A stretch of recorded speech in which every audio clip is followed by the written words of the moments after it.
You're listening to Kempire here on the Kempire Radio Network. I know you're probably tired of hearing people say, new year, new me. However, it can be a new year and a new you. Everyone is trying to get back into the gym. They're trying to do some weight loss things. You may have also heard of GLP-1s. Well, our friends over at RHOP has gotten you covered with the new GLP-1 pill. The pill is a new, more convenient and approachable way to GLP-1s if you've been thinking about it. A self-administered shot can be a bit intimidating.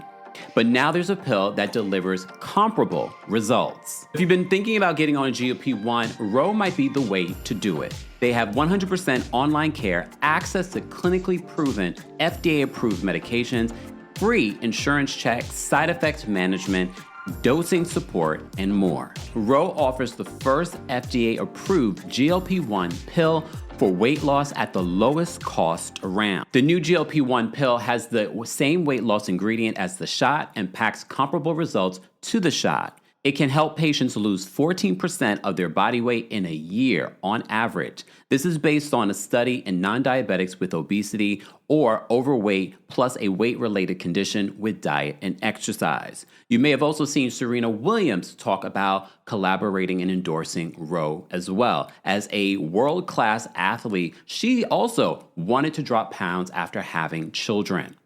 If I had needed this particular option, this is what I would use. A pill versus a shot? Why not? Go to ro.co/Kempire to see if you're eligible for the new GLP-1 pill on RHOP. That's ro.co/Kempire to get started on RHOP. Go to ro.co/safety for box warning and full safety information about GLP-1 medication. More details on your discount and more will be available in the description.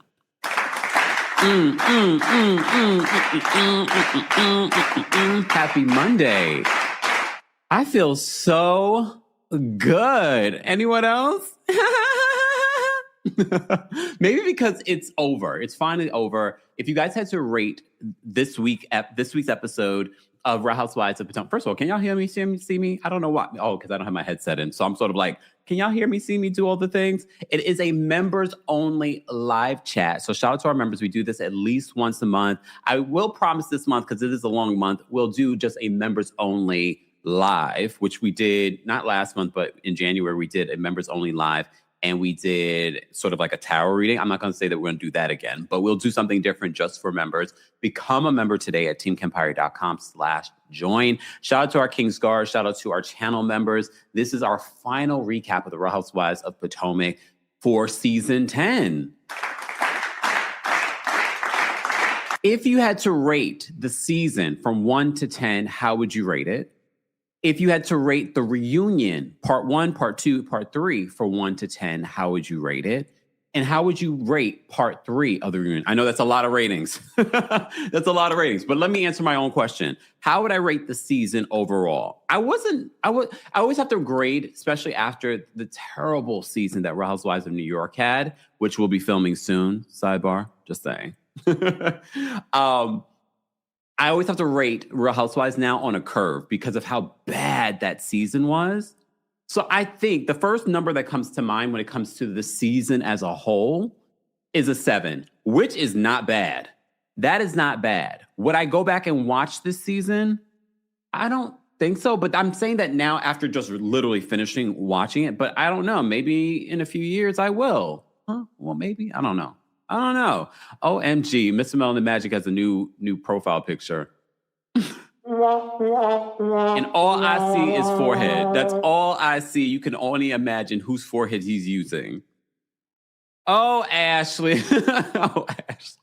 All right. So overall, I would give season 10 a 7. Okay. The reunion, part 1, part 2, and part 3, I'm going to give that a 7 too. No, I'm going to give it better than that. I'm going to give it an 8. Because I do feel like the reunion covered a lot. They briefly talked about that Colorado trip, but that Colorado trip felt like it was forever, that I thought they would be talking about that for longer than 3 minutes. It was 3 minutes. Okay, I didn't count technically, but it was definitely not a full segment. It was longer than Giselle's no package plan. ding. Suzanne says, I give the season a 6.5, reunion 7.5. I could see that. I think that's fair too. I could see that. So I would give the season a 7. I would give the reunion as a whole an 8. I would give part 3 a 6.5. I felt like part 3 felt a little chopped and screwed. It didn't, I don't know. The reunion overall felt a little chopped and screwed with how they addressed it. At the top of the reunion, they talked about Wendy's legal trouble, and then they revisited it at the end. I get why they did that, to kind of really drag out and take advantage of this as a storyline. So I understand why they did it. Karen, for me though, y'all, how did you feel about Karen? Remember I said, I think once you guys see Karen on your TV screens, you might feel a little bit differently about Karen coming back or not. I actually feel differently now that I've watched it. And I was sort of like, I kind of miss seeing Karen on the TV screen. But I also feel like I don't want to see Karen after this. Hear me out. We'll talk about it. There's a lot that I want to say, okay? But before we do that, don't forget to like the video. It's easy, free way of supporting not just my channel, but other channels as well. I will be twerking on a fence. Maybe not. I don't know. You see the merch? Head on over to houseofkempire.com. There's Are You Okay merches. Are you okay? I haven't done that in a while. I need to do that for someone. Who needs it? Karen, are you okay? She's not. Patricia says Karen was a flop for me. I actually was a little surprised. I don't know why I was surprised, but I was a little surprised at how I felt about Karen during part 3 of the reunion.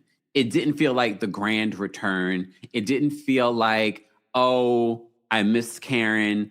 It reminded me, because I know some people probably think that I've forgotten, Karen's history over the last 10 years, the lack of accountability, the lack of reading the room, the hoity-toity aspect of her.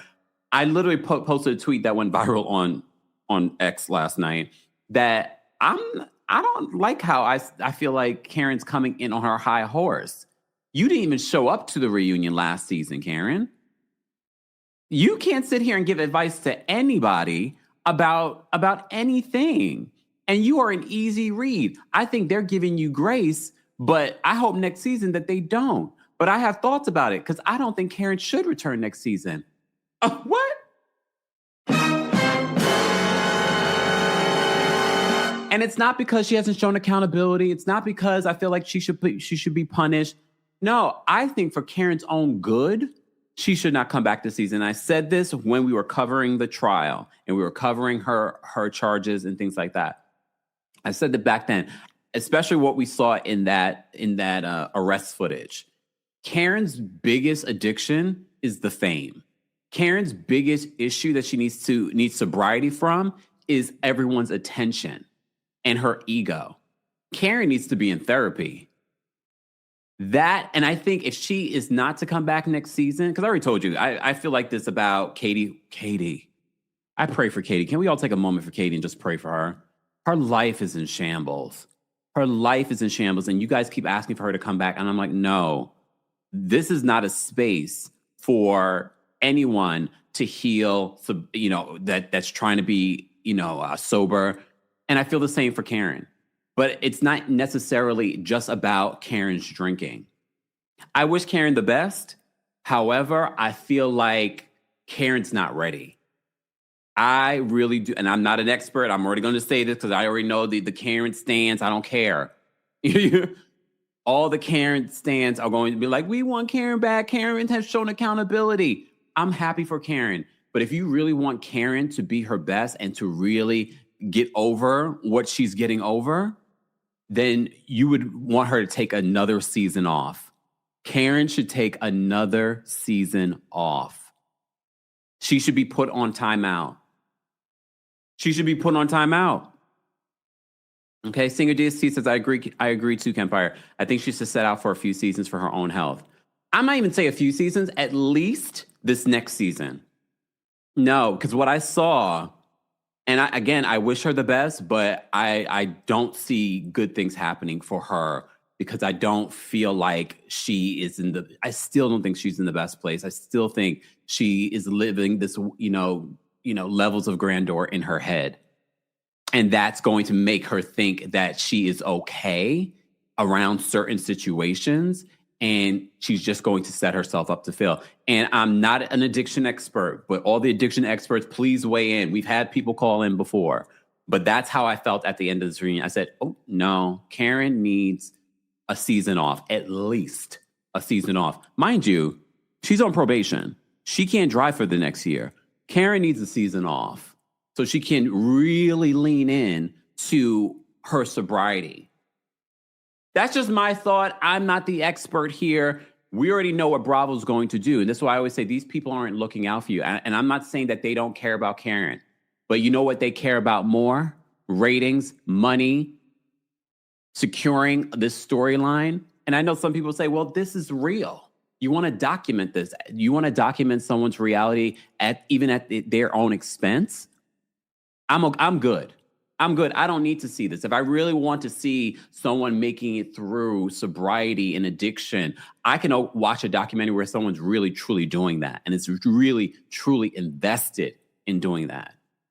I don't believe that for Karen. I don't think Karen's ready. Karen, like someone called in before and said, Karen acts like she was anointed to go to jail.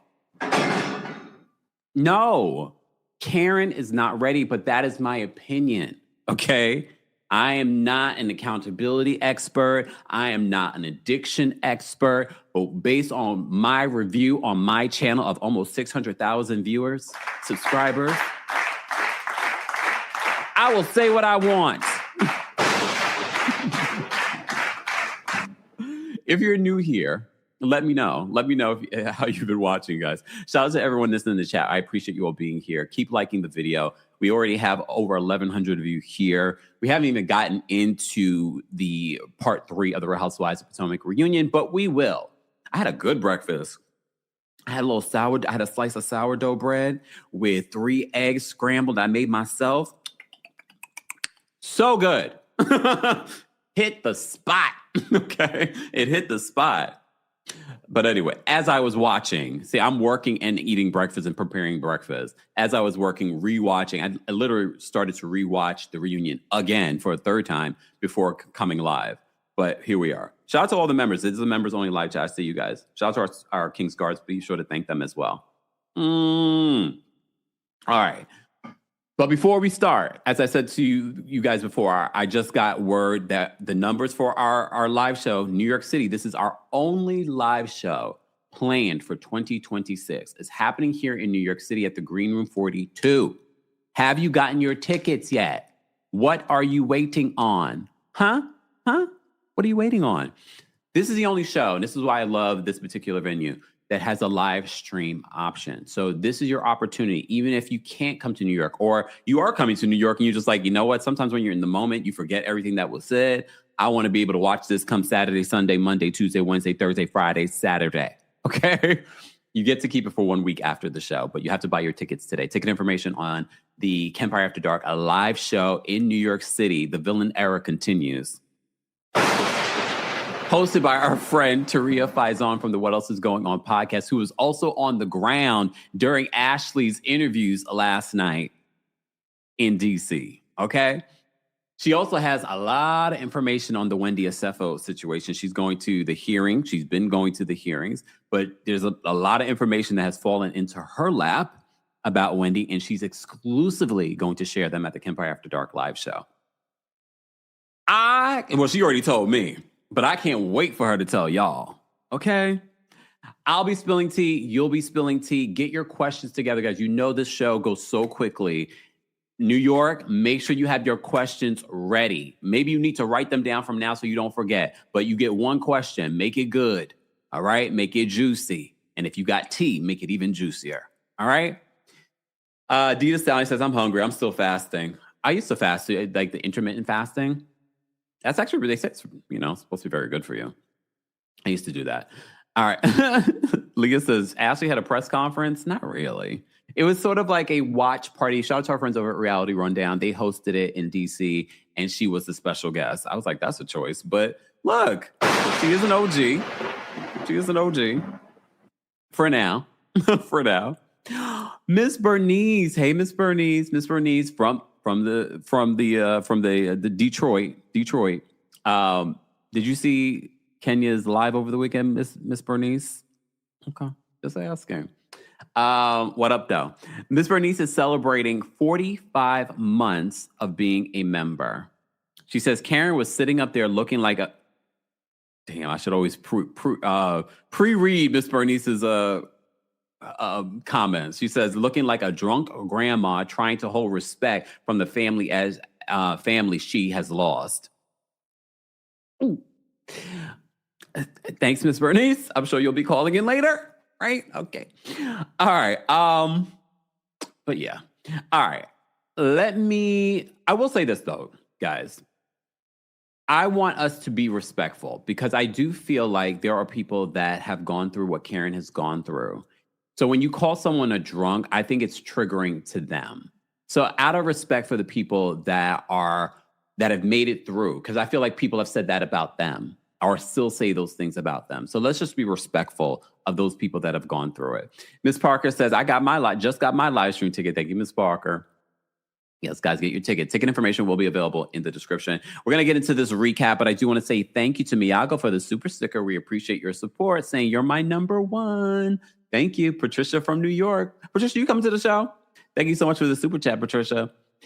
I was stopped by a woman in the streets of New York the other day. So I told you, if I see y'all in New York and y'all stop me, I'm going to ask, are you coming to the show?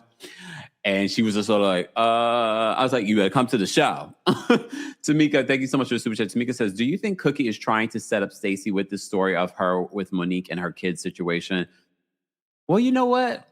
I do have another Cookie story, but I'm going to save that for the live show on March 13th. It's so interesting that you say that. I do, and I do have thoughts, Tamika, and I'm going to talk about that here because I do feel like Kiarna keeps telling on herself. Because that's how the reunion starts. But we're going to get there. Amy, thank you so much for the super chat and for being a member. Amy says, Wendy was talking too much. I was yelling at the screen. Shut up. Please stop talking. Me too, Amy. That is my exact tweet. I was like, you're saying too much. But until I saw it play out, and if you've been following the case and you've been following our channel covering the case, none of what she said necessarily was brand new. A lot of what she said really has been said already in court. But I still, just in case you may say a word wrong, I felt like she was saying a little too much. I thought she was going to say, I can't talk about this because it's an active case. But for producers, they loved it, I'm sure. They loved it. Thank you so much for the super chat. Orange Sorbet, thank you so much. He says, Orange says, Kemp, hey, what up, though? I just got my ticket. I will see you live and in person? You only had 2 tickets available when I purchased my golden ticket. No, that's not true. I think the particular section that you wanted only had 2 tickets. We're not sold out yet, but we're getting there. So if you've been waiting to get your ticket, go get your tickets today. But when we do sell out, there's still a live stream ticket. Okay. There's still a live stream ticket. Or so I think the section that you probably want is almost sold out. That's probably what. Aren't so bad. I'll see you on March 13th. Thank you so much for the super chat. Miss Nubian, beautiful, beautiful Miss Nubian, beautiful smile. Miss Nubian says her excuse for why she's going to keep the Grand Dame title was BS. She never intended to let it go. Didn't we all kind of get that feeling though when she said that in her video from the last reunion? Mr. Melon Magic, this photo. Mr. Melon Magic has a photo of Ashley Darby, but he's zoomed in so you can't really see nothing but Ashley's eyes and forehead. So bad. Mr. Melon Magic says, Sisterhood of the Sliding Wig needs to be humbled. She did say at the end of this reunion that she was going to try and be more of a sister. Kiarna, damn girl. Kiarna, I thought Shamia's reunion was really bad, and it was. But I said to myself, Shamia walked so that Kiarna could run. because this reunion for Kiarna was horrendous. Horrendous. Kendra, thank you so much for the super chat and for being a member. Kendra says, you have 2 gifts coming that can be part of the lot. Oh, so that means I need to go check my, let me know, Kendra, when I need to go check the, because, I got a plot and plan when I go to check the P.O. box, okay? Tears of Joy says that Kate went down bad. Yeah, she did. She did. All right, so let me get into my notes. I didn't get into my notes yet, but you know how the reunion ended last week, and that was with Monique saying that she has information, and she says, you probably are not going to be able to share this because we found out from Ashley at the Reality TV Rundown, a special event yesterday. It was one of her kids that was on the phone. So it's a minor, but here's the thing. I get it that they thought this was going to be some smoking gun. I get why production decided probably to leave it in, but it doesn't land. And I'm not a Stacey stan. I know there are the people that can never see that Stacey does anything wrong, but I'm not one of those people. And I just feel like they've been coming for Stacey every which way. And look, they may have been right. Maybe everything that they said about Stacey was correct, but none of it has landed. None of it has been proven. You guys have come for Stacey so many times throughout the season, and they have all fallen flat. At some point, you need to give it up. For season 11, y'all better give it up. You guys have tried to make Stacey out to be a liar, and I'm not saying that she's not a liar, but you guys have fallen flat every single time.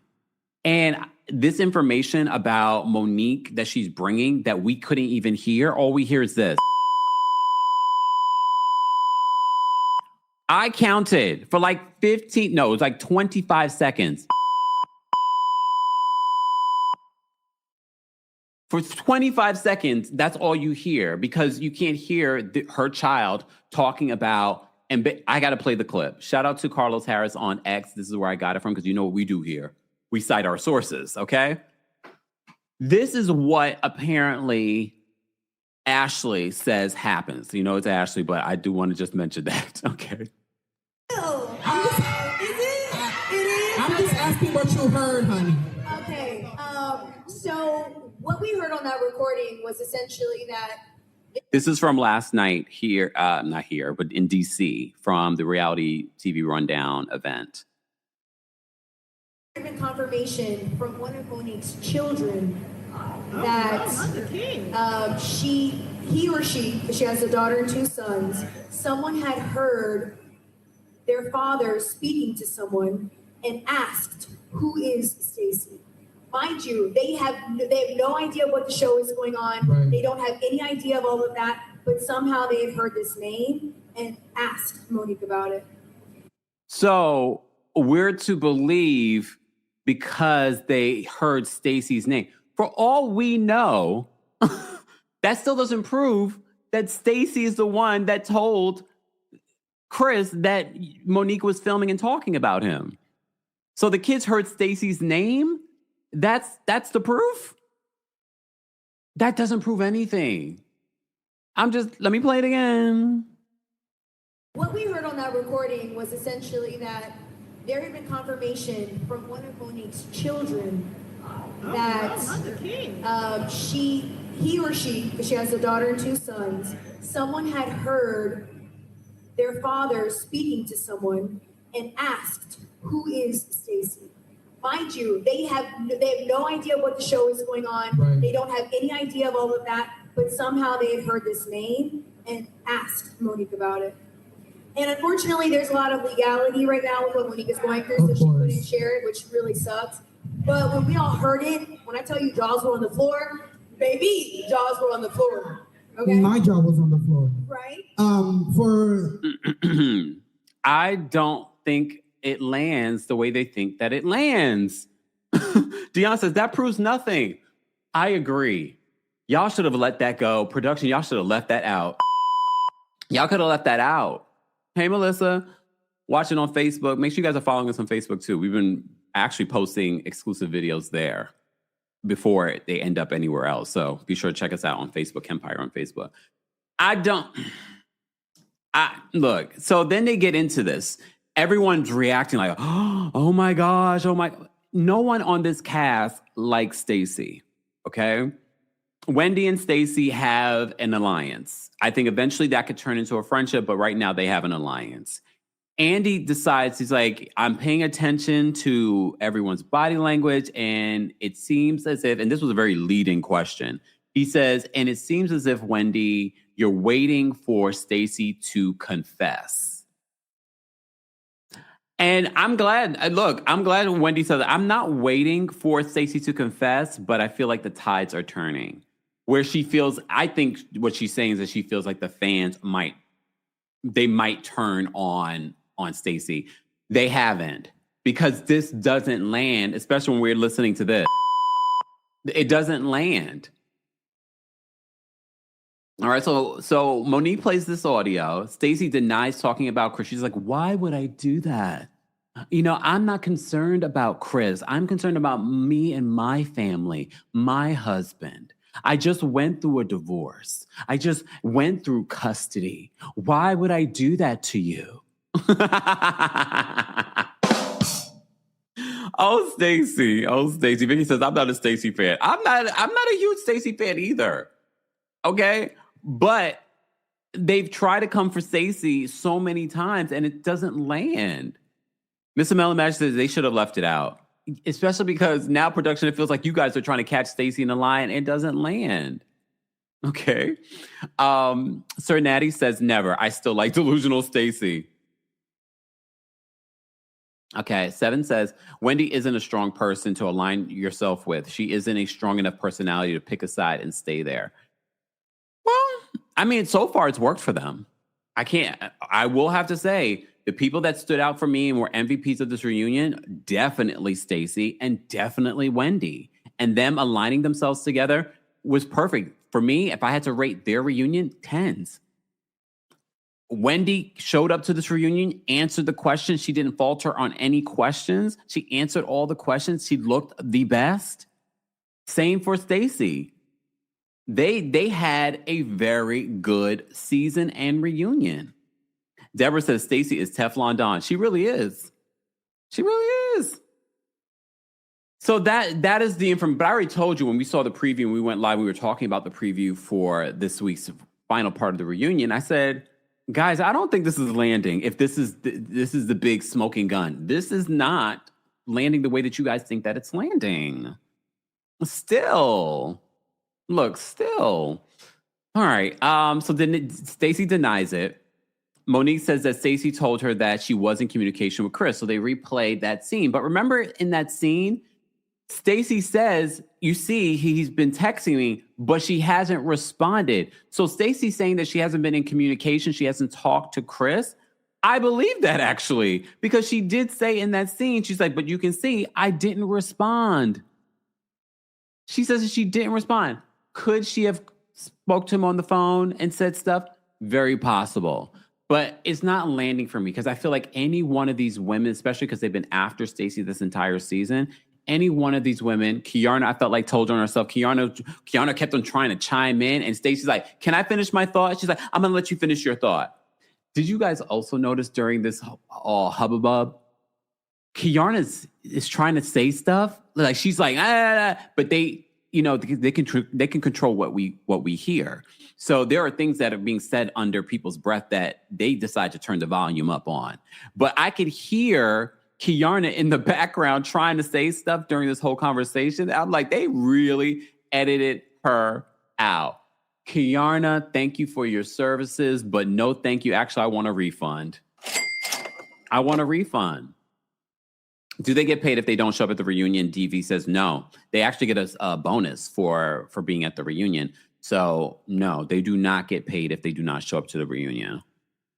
So, and again, another reason why I said I felt like you were going to definitely see Wendy there, because I do believe that Wendy needs the money. We're going to talk about that. All right. So Kiarna had said that she spoke to Cookie after the Pride event. Okay. I'm going to wait till my live show to tell you what I found out.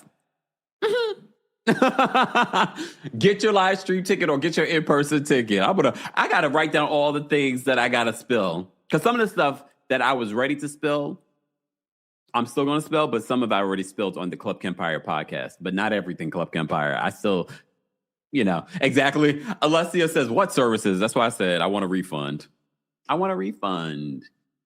Receipts Proofs Timeline says, and Monique believed it. I don't believe Stacey rocked with Chris Samuels for real. I think they probably talked. I think they probably mingled. I don't think that they were sleeping with each other like Jazzy was trying to say. I don't think it even got that far. Do I think that he would want to? Yes. I don't think it got that far, though. I really don't believe it got that far at all. And I know Ashley said that, when she asked Chris about it, he made a face like, oh. He did that because Chris wants us to believe he's that guy. The more that we cover this whole situation, Scorpio Moon says, bought my tickets. See you then. The more that they talk about Chris, I'm starting to realize that Chris is as messy as Cookie, as messy as these other women. So he's not a reliable source either. But that's me. All right, let's move on because I don't want to look. We have our live at 3 p.m. for 3 p.m. Eastern for Married to Medicine. So stay tuned for that. All right. Moving on from that. So Kiana said she spoke to Cookie. Okay. As soon as she said that, I was like, so why do we believe that Stacey's the only person that could possibly have brought this information back? I already told you. Sorry, Grace. Grace was there. Cal was there. Ashley's friend was there. Kiana keeps talking about how she had a conversation with Cookie. How do we know? We don't. I'm not saying that she necessarily did, but how do we know Kiana didn't divulge what was said to Cookie and Cookie didn't run and tell that? How do we know that? We don't. Y'all need to let this go. And Monique, very much like the backside of your dress, that receipt fell flat. It fell flat. Oh, what a flop this season you were. Flop. It very least you could have came to the reunion being gorgeous and looking gorgeous. That's the very least you could have done. Okay? Angel, you're a mess. Angel says, Kempire, if you need a volunteer to put together a nice PDF or PowerPoint of your notes, Angel just wants the information. Angel just wants to know what I know. Wouldn't you like? I mean, I would appreciate a PDF, but no. All right. Let's move on from there. So Kiana mentions that, then Kiana keeps going, and then they mute her. Go back and pay attention. You will hear Kiana in the background. So Andy asked Wendy about why she's reacting the way she's reacting, and Wendy just basically says, I just feel like the tides are turning. All right. So they start talking about their cash trip. Or their cash trips. They talked about Nevis. They also talk about the Colorado trip, okay?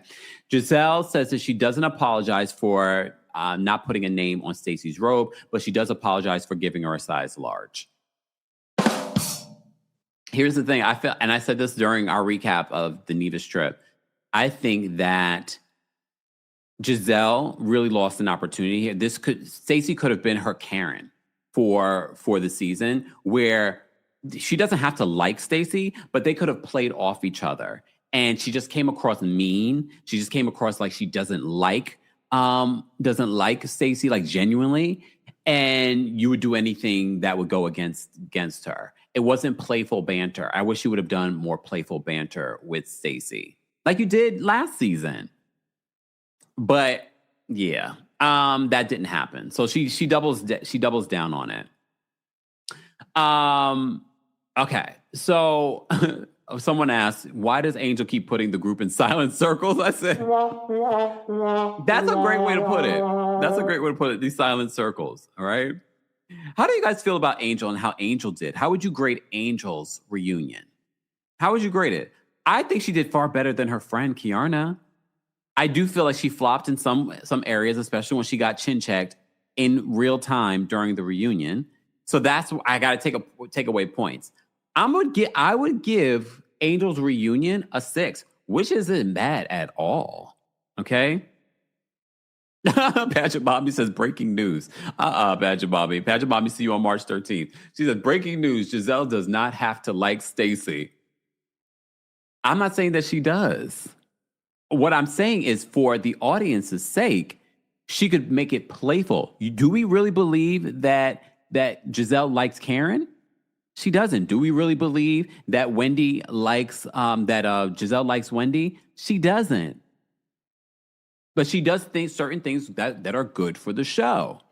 And watch her do a whole change for next season. Shout out to production. Hey, Lorraine.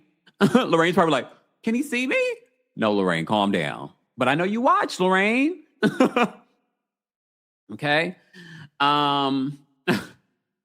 Melon Magic says that I think James Earl Jones did okay considering Klarna did it too. Okay. Ateka says, who's watching on Twitch? Shout out to everyone watching on Twitch. Be sure to follow me, guys. Twitch.tv/Kempire, TheKempire. Ateka says, breaking news, Giselle likes no one. No, she likes her kids. That's about it. That's about it. But some of y'all like that too. Some of you just like your kids, which is fine. Okay. Singer DST says Giselle only likes herself and her kids. That's about it. Exactly. Superstar 7 says, why is Giselle on the show if she doesn't like anybody? Because she wants that money. It's an easy job for her.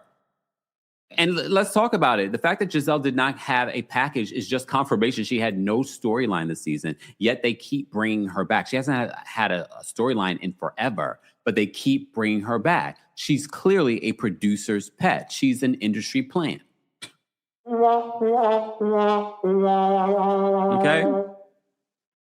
Coco says we know nothing about her. Now, I think in the beginning we were getting to know Giselle, but there was this particular point where she stopped. Okay, let me move on. So they talk about the Colorado trip very briefly. Very briefly. They do. Hold on. When they start talking about a little bit about the trips and they were talking about Tia's work event and they were talking about the singing, they were like, who's the Beyonce of the group? And Ashley raises her hand and Stacey just kindly pulls her hand down. She's like, you are not the Beyonce of this group, okay? Wendy says, in regards to the potato salad, Stacey's potato salad, she's like, it was good. She's like, I've had worse. And Stacey's like, okay, Wendy, you could stop. You could have stopped right there, okay? You could have stopped right there. Exactly. Singer DSC says Giselle equals Kyle from Real Housewives of Beverly Hills. Hey, Houston foodie. All right. So then they end up talking. Tia says that, in regards to her company, which I thought was interesting, she says that, she's sold more than one house because it was a comment that Jazzy made. And then Jazzy says to her, well, now you can take care of your husband. Jazzy. Oh, God, I had such high hopes for Jazzy, but this reunion was sort of like cringy watching her. Okay? It was cringy watching her. I don't know why. Does she know something about Tia's husband that we don't know? Clearly, doesn't Tia's husband like a science guy, an engineer or something like that? I didn't understand why is it because he's not making millions of... Well, I can't even say the same for your husband because he's not making millions of dollars. You claim he's making millions of dollars, but he's not. Okay? We've had a lot of sportsnistas come into my DMs, people calling in when we were live on TikTok last week, explaining it all. He's probably made like $1 million, but that's before agents, taxes. Hopefully he's paid his taxes. Just so I don't know why you keep coming for Tia.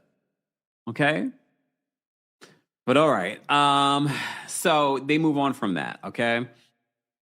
Kiarna says in regards to the trip, she says that a lot of trips have had mishaps. She talks about the mishap that happened during her trip, and she says this happens all the time. Okay, so she doesn't understand why everyone was so hard on Angel. So Giselle says that her biggest issue with Angel was the fact that she didn't check up on them. She wasn't constantly checking up on them. And she said, look, I will say this, Angel did take accountability for the trip, but we've said countless times that she shouldn't be the only person. But again, during reunion, they're not going to throw production under the bus. But apparently production is not trying to be thrown under the bus either, because I saw this snippet from an article about the trip from production or from the network. This is what they said, and I quote, not me freezing. Not me freezing, y'all. Hold on. I think it must be The Wire, y'all. Hold on, y'all.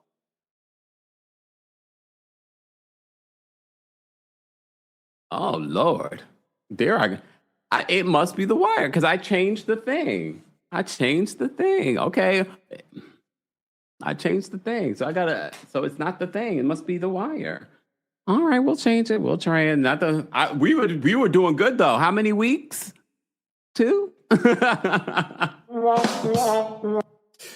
All right. I thought it was the mechanism, but this is how we're testing it out. So now we know it's The Wire. Maybe. I don't even know. Melissa says The Wire's still winning. You know what? I hate y'all. All right. Maisha says, Kempire, you is froze. Okay.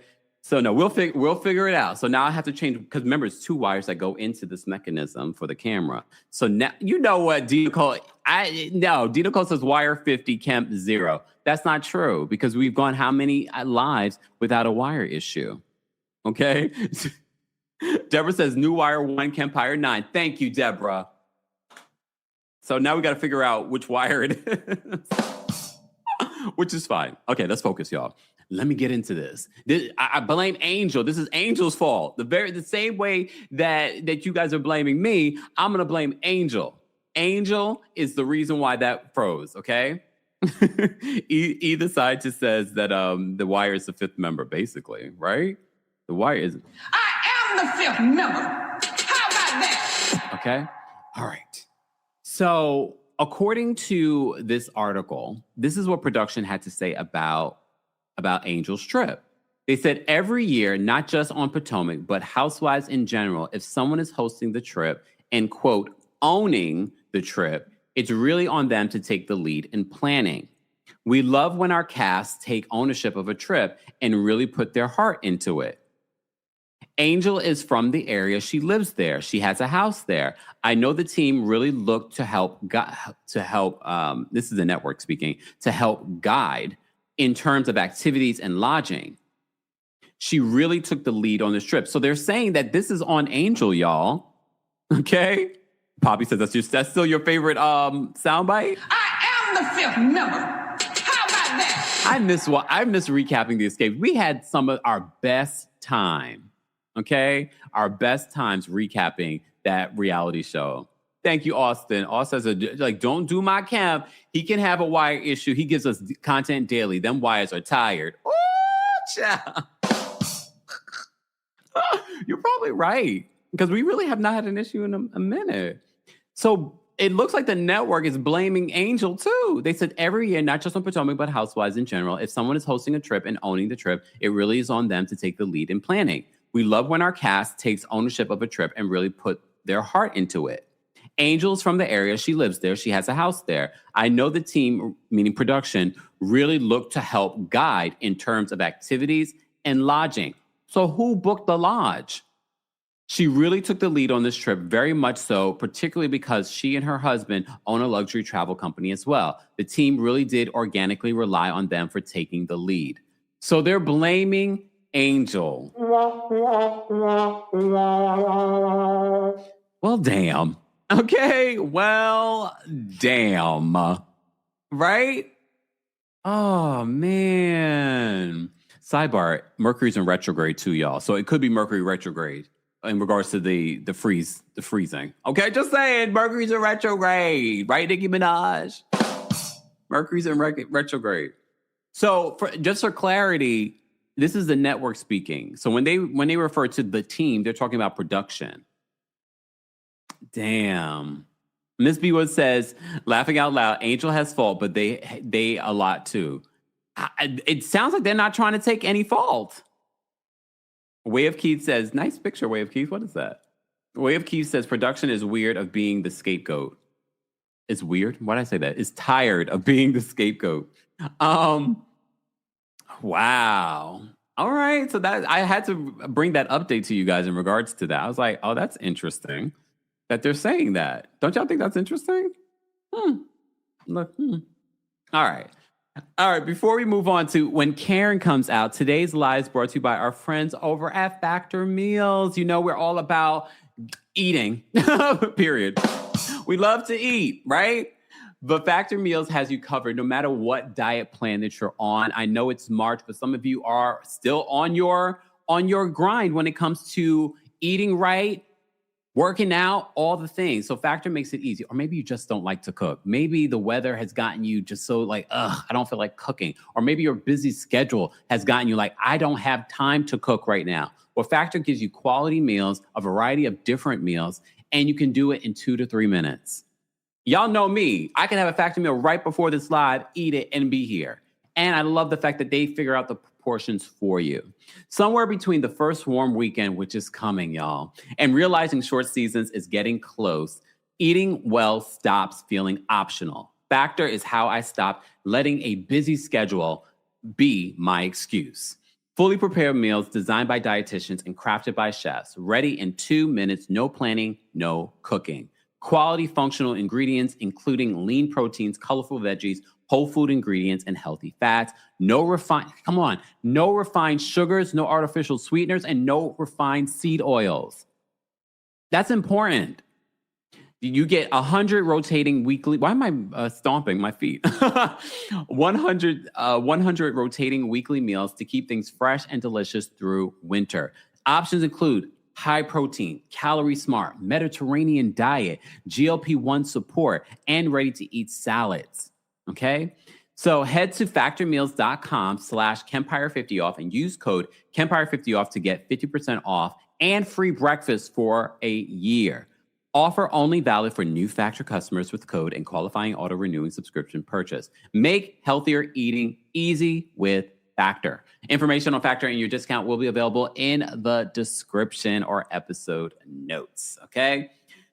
Yes, next week, right? Next weekend is daylight savings time. I am so excited. I am so ready. Thank you so much, guys, for 600 likes. Shout out to our King's Guards for holding us down. Shout out to our members for your monthly support. Some of you have been members for 5 years. That's such a long time. Some of you are new members. Some of you are becoming members today. Some of you are watching the replay of this and becoming a member. So thank you. Thank you. Wave Key says it's almost dance hall season. I was just texting Brooke yesterday. I said, Brooke, it's about to be 65 degrees. I got to go get my pom-pom shorts out. I'm ready. I'm so over this weather, okay? Saturday was so beautiful. Oh, Saturday was beautiful. But anyway, let me focus. Let's get back to our recap of the Real Housewives of Potomac Season 10 Reunion Part 3. If you're part of the replay crew, be sure to let us know how you would rate the season, how you would rate the Part 1, Part 2, and Part 3 reunion overall, and how you would rate Part 3 of the reunion. Okay? All right. Mr. Melon Magic said, you're not going to miss the snow camp? No. I was walking around yesterday, and I was like, ugh, I can't wait for all the snow is gone. But soon enough, okay? So let's move on. So Karen Huger finally comes out, all right? So they show the group reacting. They show the ladies reacting to Andy's interview with Karen, okay? And they were like, oh, you did such a good job. Giselle says, she's glad that Karen was taking accountability because she was worried for Karen, because they've been talking about Karen's drinking for years on this show. And Karen has always downplayed it along with everything else, okay? Singer GST says, Kempire, I need to watch your old videos regarding the Escape show. I should rewatch it. It was so good. We had such a good time recapping that show. But anyway, but of course they can't kind of revisit that because the group is, well, not the group is disbanded, but Latasha is not going to be a part of it, probably. She probably would want to be a part of it at this point. All right. So Karen asked the ladies if they've been behaving. So she's coming out there already on her high horse. She's like, have you guys been behaving? Then she comes and she sits next to Andy. And then she mentions, like, if someone was sitting in her seat, she was going to sit in Andy's lap. Already, like, see, this is why I feel like Karen needs a little bit of humbling. I feel like she should have been sitting at the end at this particular point, because you didn't offer anything at this reunion. You didn't offer anything during the season. So why not? Put her at the end. You're not even a fifth member. You're not even you're not even a friend of this season. I'm going to put you at the end. That's what they should have did. Okay? So she already comes out with this hoity-toity, thing about her with the group. And she's like, are you guys behaving? So Andy does ask her about being the Grand Dame. And she downplays what she said during the last reunion video that she sent in, basically that she was letting go of the Grand Dame. And she says that I've tried to shed it. Let's be clear. I've tried to shed it, but I'm just going to give the people what they want. Oh, really? She said, I'm just going to give the people what they want. So she's not shedding the Grand Dame. Okay. So I have to, again, Wendy has been gracious to her. Stacey has been gracious to her. Go roll the tape. These two women have been so gracious to Karen when they really didn't have to be. So Wendy says that she's happy to see Karen on the other side of this. Still gracious, despite how she was treated during the last reunion. Okay? Karen looks around when Andy asks, where are you with Stacey? Stacey's sitting right next to her. So she's just like looking down and she's just like, Karen, I'm right here. Now, those allegations, Karen. Just saying. I thought it was weird too that she was sort of like looking for Stacey. Okay? So she's like, Stacey made me laugh. She's like, Stacey's like, I'm right here. I'm right here. She's like, are you looking for me? So Karen says that Stacey, she asked Stacey whether or not she lied this season. And she brings up, the last time I checked, you had the fake boyfriend. And now the whole Chris of it all, you dating Chris. Here's the problem. The fact that Karen, who has lied from season 1, like she's just lucky. And my thing is she's not even lucky. The women have talked about her being inconsistent and lying and not telling her truth over the years.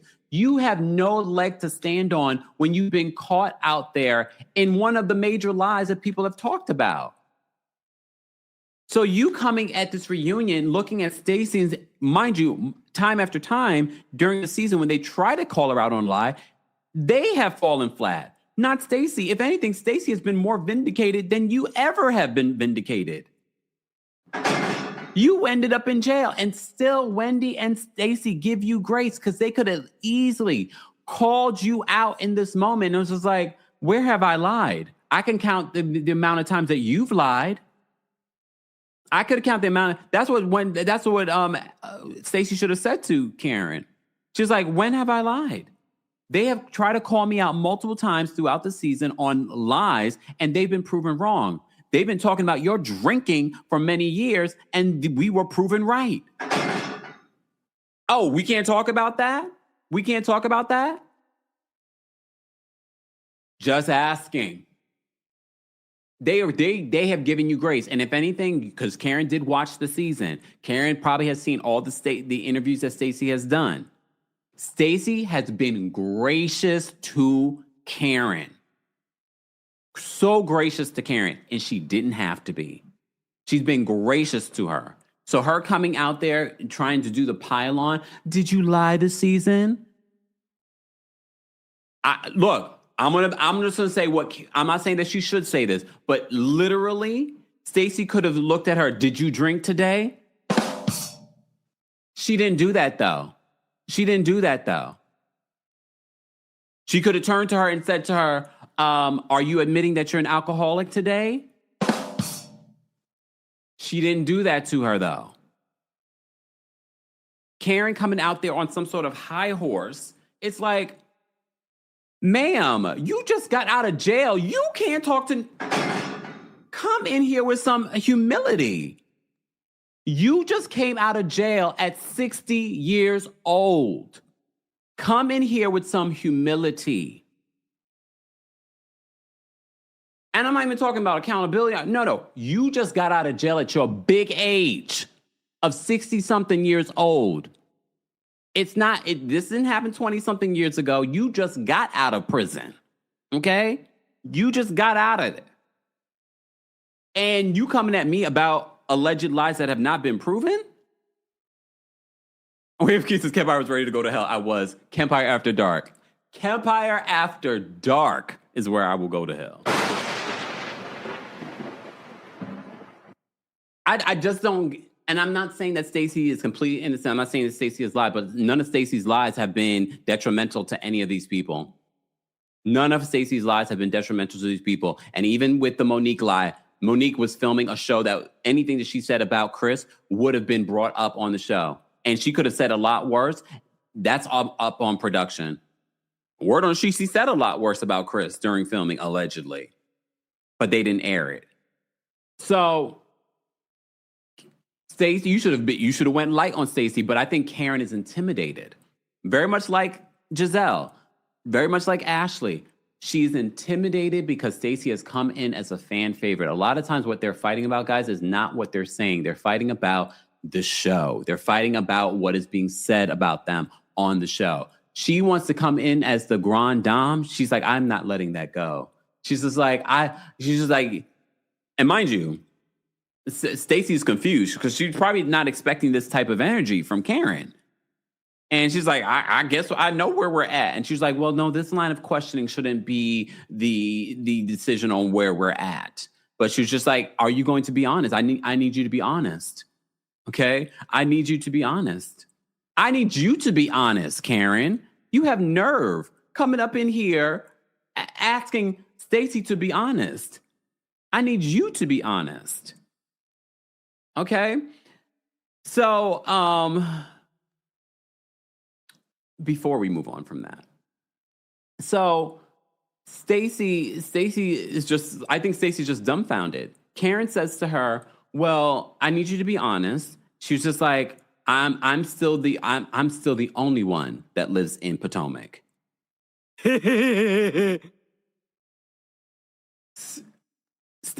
Karen wants to be the grande dame, but as I was watching this, you know who the new grande dame is? And I don't care if she doesn't live in Potomac. The new grande dame is Stacey.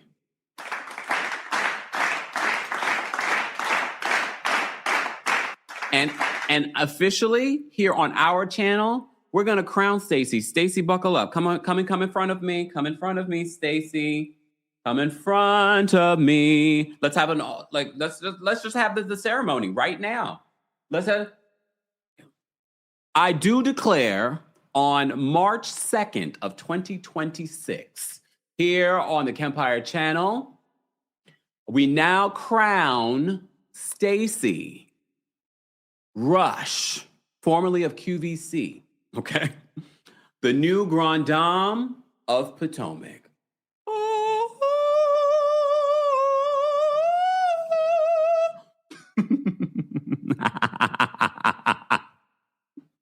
Where's my crown for Stacey? Stacey, you are the new grande dame of Potomac. Because, it's a thing. You know how Karen likes to say that, it's an aura, it's an energy, it's this and blah, blah, blah, blah. She's like, the people have given me that. She is the new grande dame of Potomac in my book. Okay? In my book. Do I really mean it? Not really. Not really. But for this purposes, that's the thought that I had watching this. Karen is insecure about Stacey's rise. And I think next season, Stacey Giselle. I think, Giselle, you should play this game a little differently. You should play this game a little differently, and you should crown, because y'all remember y'all tried to crown NECA the grande dame. Okay? And that didn't land. That did not land. And I know NECA still lives in Potomac, Lord. Oh, NECA. NECA was there last night, too. Oh, Lord. Yes, Deborah, thank you so much for being a member for 36 months. Deborah says, grande dame Stacey. It's official for me. She's the new grande dame. In my head, I don't care what anyone else thinks, right? Exactly. Viva La Glam says, Happy Women's History Month. Hold on. Let me just, okay. Yeah. Happy Black History Month, but also happy Women's History Month. Just in time, Stacy. Just in time, Stacy. Lord. Do I mean it? Not necessarily, but here we are. Look, here we are. All right. Guys, as I'm doing this, be sure to like the video. It's an easy, free way of supporting not just my channel, but other channels as well. We're talking about the latest episode of The Real Housewives of Potomac. If you're part of the replay crew, be sure to let us know your thoughts and opinions on everything that we're mentioning, your thoughts and opinions on the reunion as well. Drop your crowns in the chat. Drop your crowns in the chat for Stacey, the new Grand Dame of Potomac. All right, let's move on. Okay. Yusuf Lee says, you want Karen to block you? Look, I've been blocked by better. I've been actually blocked by actual queens. Yes. Okay. Let me say thank you. We had quite a few super chats as well before we move on. Okay. Thank you, Chef Lorraine, for the super chat. Chef Lorraine says this is a scheme that Cookie set up because she's mad at Stacey from last season. I wouldn't deny that. Classic Chic, thank you so much for being a member for 19 months. Oh, wait a second. Oh, wait, did they save it or did I do this? I don't remember, but hopefully they saved it. Classic Chic, thank you for being a member for 19 months, says kids are susceptible to influence from parents. Oh, you mean in regards to the audio? I can see that. I don't feel like Monique, you fell flat during this reunion. Sorry. D the Stallion, thank you so much for the super chat. That damn wire, Kemp. I know. It must be the wire. I'm gonna change one of the wires and see if that is the particular wire in question. We shall see. But we were good for of several lives. Remember, it was doing it at least once a live. So I don't know. Maybe there needs to be some sort of update. All right. Thank you so much for the super chat. It's also Mercury retrograde. Just saying. Your girl Pepe, thank you. I like the hair color, girl Pepe. Another day at the Kempire Network. You know what? Y'all got jokes, okay? D the Stallion says, Angel red herring, Massey deserves another season. Yeah, I definitely think, but would I want to come back next season, especially them attacking my marriage? No. Dalen, thank you so much for the super chat, for being a member. If Karen were to ever ask me if I was behaving, I'd say, clearly you have. They let you out early. The audacity of this lady. That's a good one. Skiji, thank you so much for the super chat and for being a member. Skiji says, I'm waiting for you to make the TJ soundbite, Kempire. If you had come back for another season, I would have, but maybe I should. Okay? That's my favorite, and so are you. Thank you so much, Skiji. I should do this. Thank you. I'm going to do it. Maisha, let me first change the wire. Maisha, thank you for the super chat. Maisha says, happy birthday to me. Love you, Kempire. Now run me a shimmy. Look, not run me a shimmy. This feels very cheapening. This is feeling very you're taking advantage, Maisha. Happy birthday, Maisha. Shout out to anyone celebrating a birthday. It is Pisces season. Shout out to all the Pisces. You know how I feel about you. Not the women, though. Not the women. The men. Okay, the men are the problem. Way of Keith, thank you so much for the super chat. Way of Keith says, Karen walking on that stage with her chest puffed out didn't sit right with me. Also, was her denture sliding? She sounded weird. When she makes the movements with her mouth, I'm not a doctor. I thought it was from medication. And it was like a reaction from medication. I think we actually had a doctor call in, say that a few seasons ago. So I don't know. But that's something she's been doing for a few years, y'all. Run the tape, because we talked about it before. Abundance Adrian, is how you pronounce your name. Thank you for the super chat. Adrian says, Karen exchange with Wendy was so self-engraving and vindictive with a fake sense of moral superiority. She can get off my TV and go get help. We're going to talk about that in a second. We are definitely going to talk about that in a second. Thank you for another super chat. Abundance of Adrian says, Karen is self-aggrandizing. Wendy did what she won't. I have to say, Wendy showing up to this reunion, handling all the questions the way she did, she actually had a very good reunion. Jacqueline, thank you so much for the super chat, for being a member. Jacqueline says, I hate to say this, but Karen looked high to me. Oh. What do you guys think? I don't know. You know I'm bad with stuff like that. But Michael, thank you so much for the super chat. We appreciate your support as well. Frog, thank you so much for the super chat. Frog says, standing ovation, fresh out of jail, bad ego boost at BravoCon. Frog is referring to. A lot of people had a reaction to that. Skiji, thank you so much for another super chat. Skiji says, remember Karen saying Giselle wished death on Ray because she said that she stopped being attractive when he was dead in the ground, but she's being defensive against Wendy about the witch comment? Hypocrisy. You got a good, valid point with that. I didn't even think about that. I do think that that was a reach because I do believe that Karen wasn't referring to her mom as a witch, but I'm not saying that Wendy can't feel a way about it. Wendy feels how Candy feels about her mom. So I understand it, but I do feel like that was a bit of a reach because I do think two things can be true. Wendy, Karen did not call your mother a witch. She said she had your back when people were calling her a witch, but maybe you didn't like the fact that she said it again and said it on camera. It could be that. But at the same time, I feel like, Karen, you holding a grudge against Wendy. So this is another element of what happens during the reunion, which we'll get to in a second.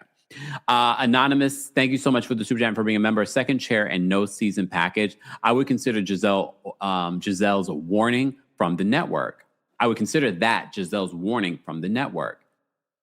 Karen at best should be a friend of next season. So we move on from Karen versus Stacey to Karen versus Wendy, because Karen owns what Ashley had to say about the whole legal seafood of it all. But as you remember, during her interview with Andy, she was like, who's telling Wendy anything? She lives in Timbuktu, which it was a great Housewives line. But do I believe that someone said something to Wendy about Karen's drinking? Yes. So why wouldn't we believe? Why are we to not believe, if we to believe that legal seafood, you were drinking like this and people had witnessed it? You just got a DUI. You just went to jail for a DUI. It's not like this is some new information. And when Wendy was asked about it, Wendy was like, I'm not going to talk about it. She only talked about it because Ashley said something similar. And she was like, when you asked me about, what I've heard, I didn't say anything, but since she said it, I'm just going to say someone else told me that they see they see Karen come to this spot all the time and she's drinking. You just got a DUI. So why wouldn't we believe that you are still drinking at different places in the DMV, Karen?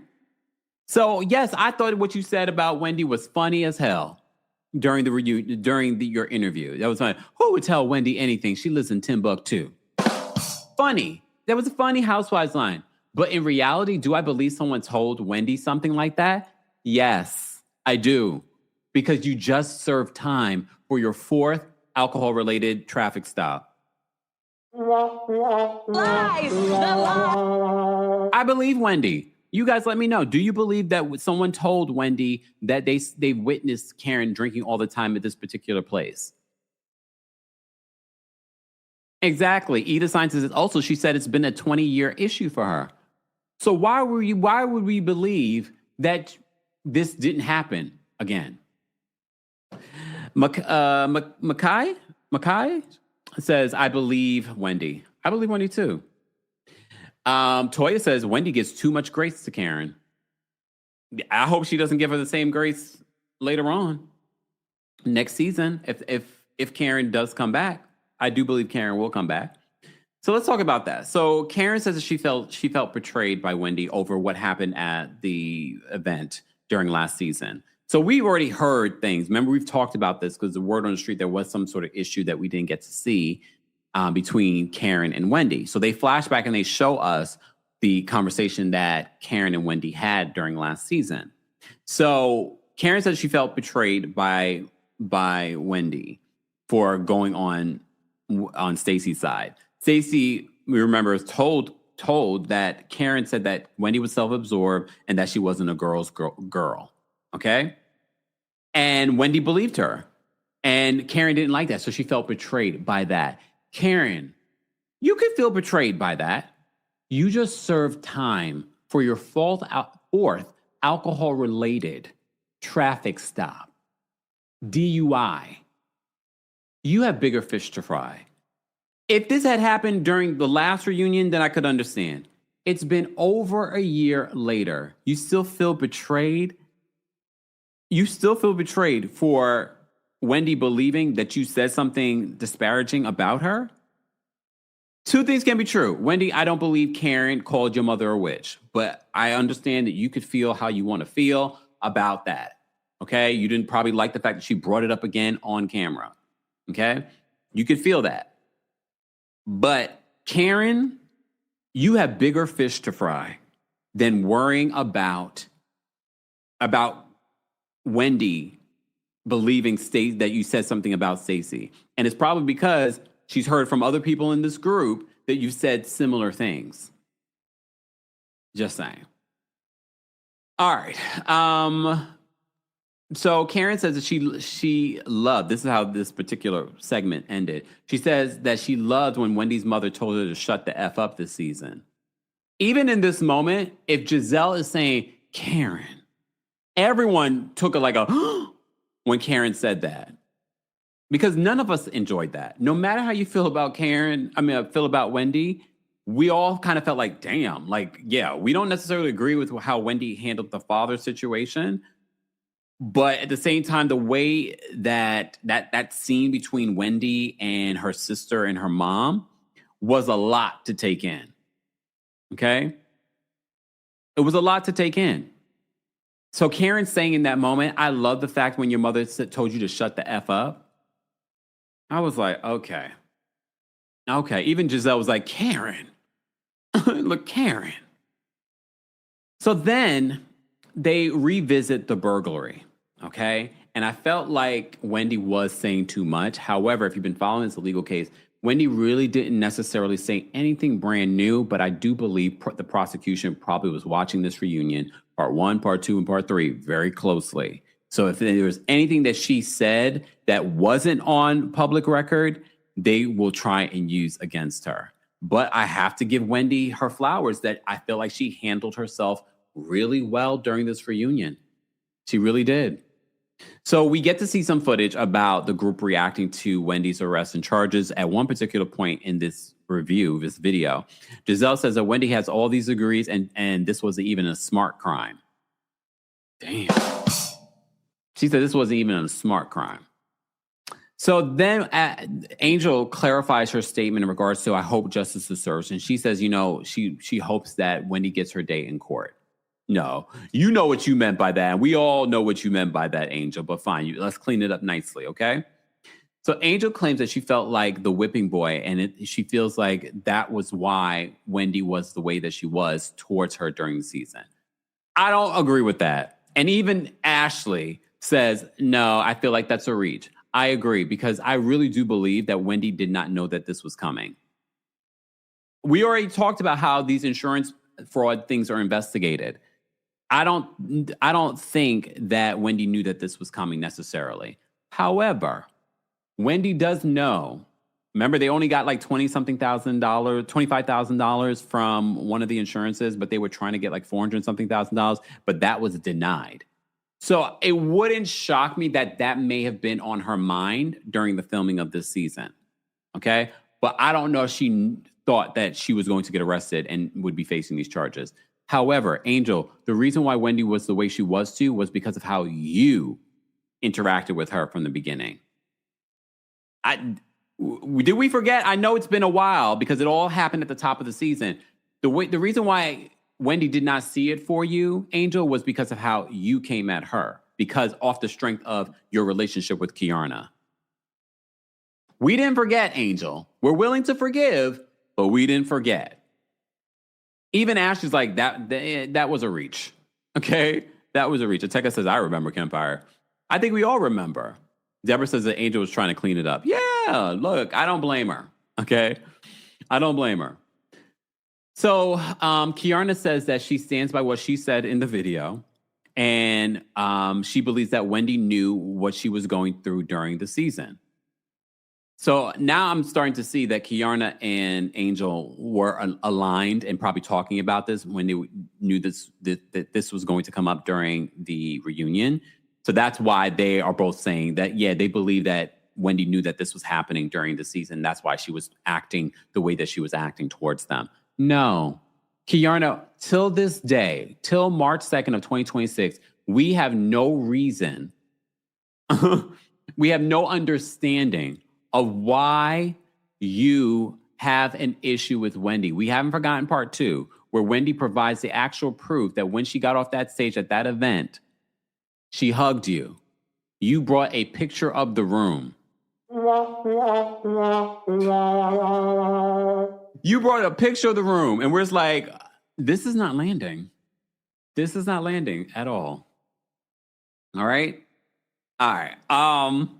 Giselle says this in regards to her reaction to Wendy of it all. Here's the thing. When they keep saying that, I pray for your children, it says more to me that every time they try to talk about the whole Wendy of it all and saying that I pray for your children, I pray for your children, do you not pray for her? It shows me the disconnect when it comes to their feelings of Wendy. They don't like Wendy. So, because they always say, like, I pray for your children, I pray for your children. And I'm not saying that they have to believe that Wendy didn't do this crime. But it just says to me, because you see how Stacey has been able to show up for Wendy. She's not saying that she agrees with if Wendy did this. But I noticed how the other women, remember Ashley when she made those terrible remarks about Wendy during her singing event, that I pray for your kids. I pray for your kids. Karen, when asked about this, she's like, I pray for your kids. Do you not care about Wendy? Do y'all not care about her well-being? Do y'all not pray for her? So Giselle says that she doesn't believe that Wendy knew that this was coming during the season. And she was reminded of what Wendy said last season about not paying the mortgage and the bills and things like that. Well, Wendy then goes into the details of what happened during the burglary. And she confirms that the burglary happened before they filmed season 9. So now it makes me wonder, and this is just speculation, it makes me wonder, did she say that on camera for evidence for the future that she did not have any culpability when it comes to, like, I don't pay the bills. I have no idea. I don't know when our mortgage is due. I don't feel like anyone in any relationship should not know anything about the bills, especially in 2026 when we know somebody could just, end up not being here anymore. Yeah, everyone should know everything about the finances when it comes to someone's life. And that's something that they said. So Giselle says that came to mind when all of this happened. So Wendy goes through the details. She confirms that their home was robbed April of 2024 before they started filming, okay, in season 9. Mind you, they never really even talked about it during the season, which I thought was interesting, okay? So Wendy retells the story. She says when they came home from vacation, their trip to Jamaica, she says that Cameron comes down and she says that, their dog made a mess. And she's like, there's no way the dog could have made a mess because the dog was at the doggy hotel. Okay. Then she goes through all the details of how Eddie went upstairs to see, and then they call the police, and the police investigate the robbery. Here's the thing, though. It makes me wonder, because did Cameron go into their bedroom? I'm going to speculate. They talked about it on the show, so I'm going to speculate. Because the way that she said it, and this is why you probably should have said anything, Wendy, during this reunion, because I feel like they're going to pick apart the details. Even if these details are in your statement, I feel like they're going to pick apart these details on how you're retelling the story on this reunion. Because when you said Cameron went upstairs and that upstairs that doggy made a mess, did Cameron go into your bedroom? Why would Cameron go into your bedroom when you come back from vacation? Or, I'm playing devil's advocate, twerking on a fence, okay? Twerking on a fence. Did that happen because she walked by your room and she saw the mess? Remember, the speculation is that they came in and they fumbled all the things in regards to, like, they turned over the bed, they did all the things. That is the narrative. Okay, that is what the prosecution is saying. So it just makes me wonder, because when she says that Cameron went upstairs and she saw a mess, I'm just like, wait, did she go into your bedroom? She could have. But see how they're going to pick apart this stuff? So RC says, no, Cameron was talking about her room. But remember, according to the police, they're saying nowhere else in the house was rummaged through. Again, we haven't heard Wendy's side from her attorney's side. Okay? Tanya says yes, and they may call your child to testify. Oof. I hope not. Attorneys weigh in. So then there's that. So I don't know. I felt like that particular part of the story kind of got convoluted, and I was just like, oh, Wendy, don't say anything more. I was literally screaming at my television, shut up.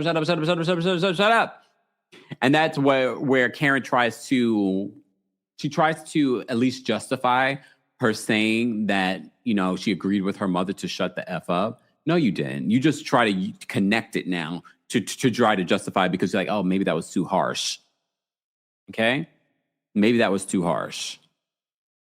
RC says, wow, sigh. Kasia says, my God, today.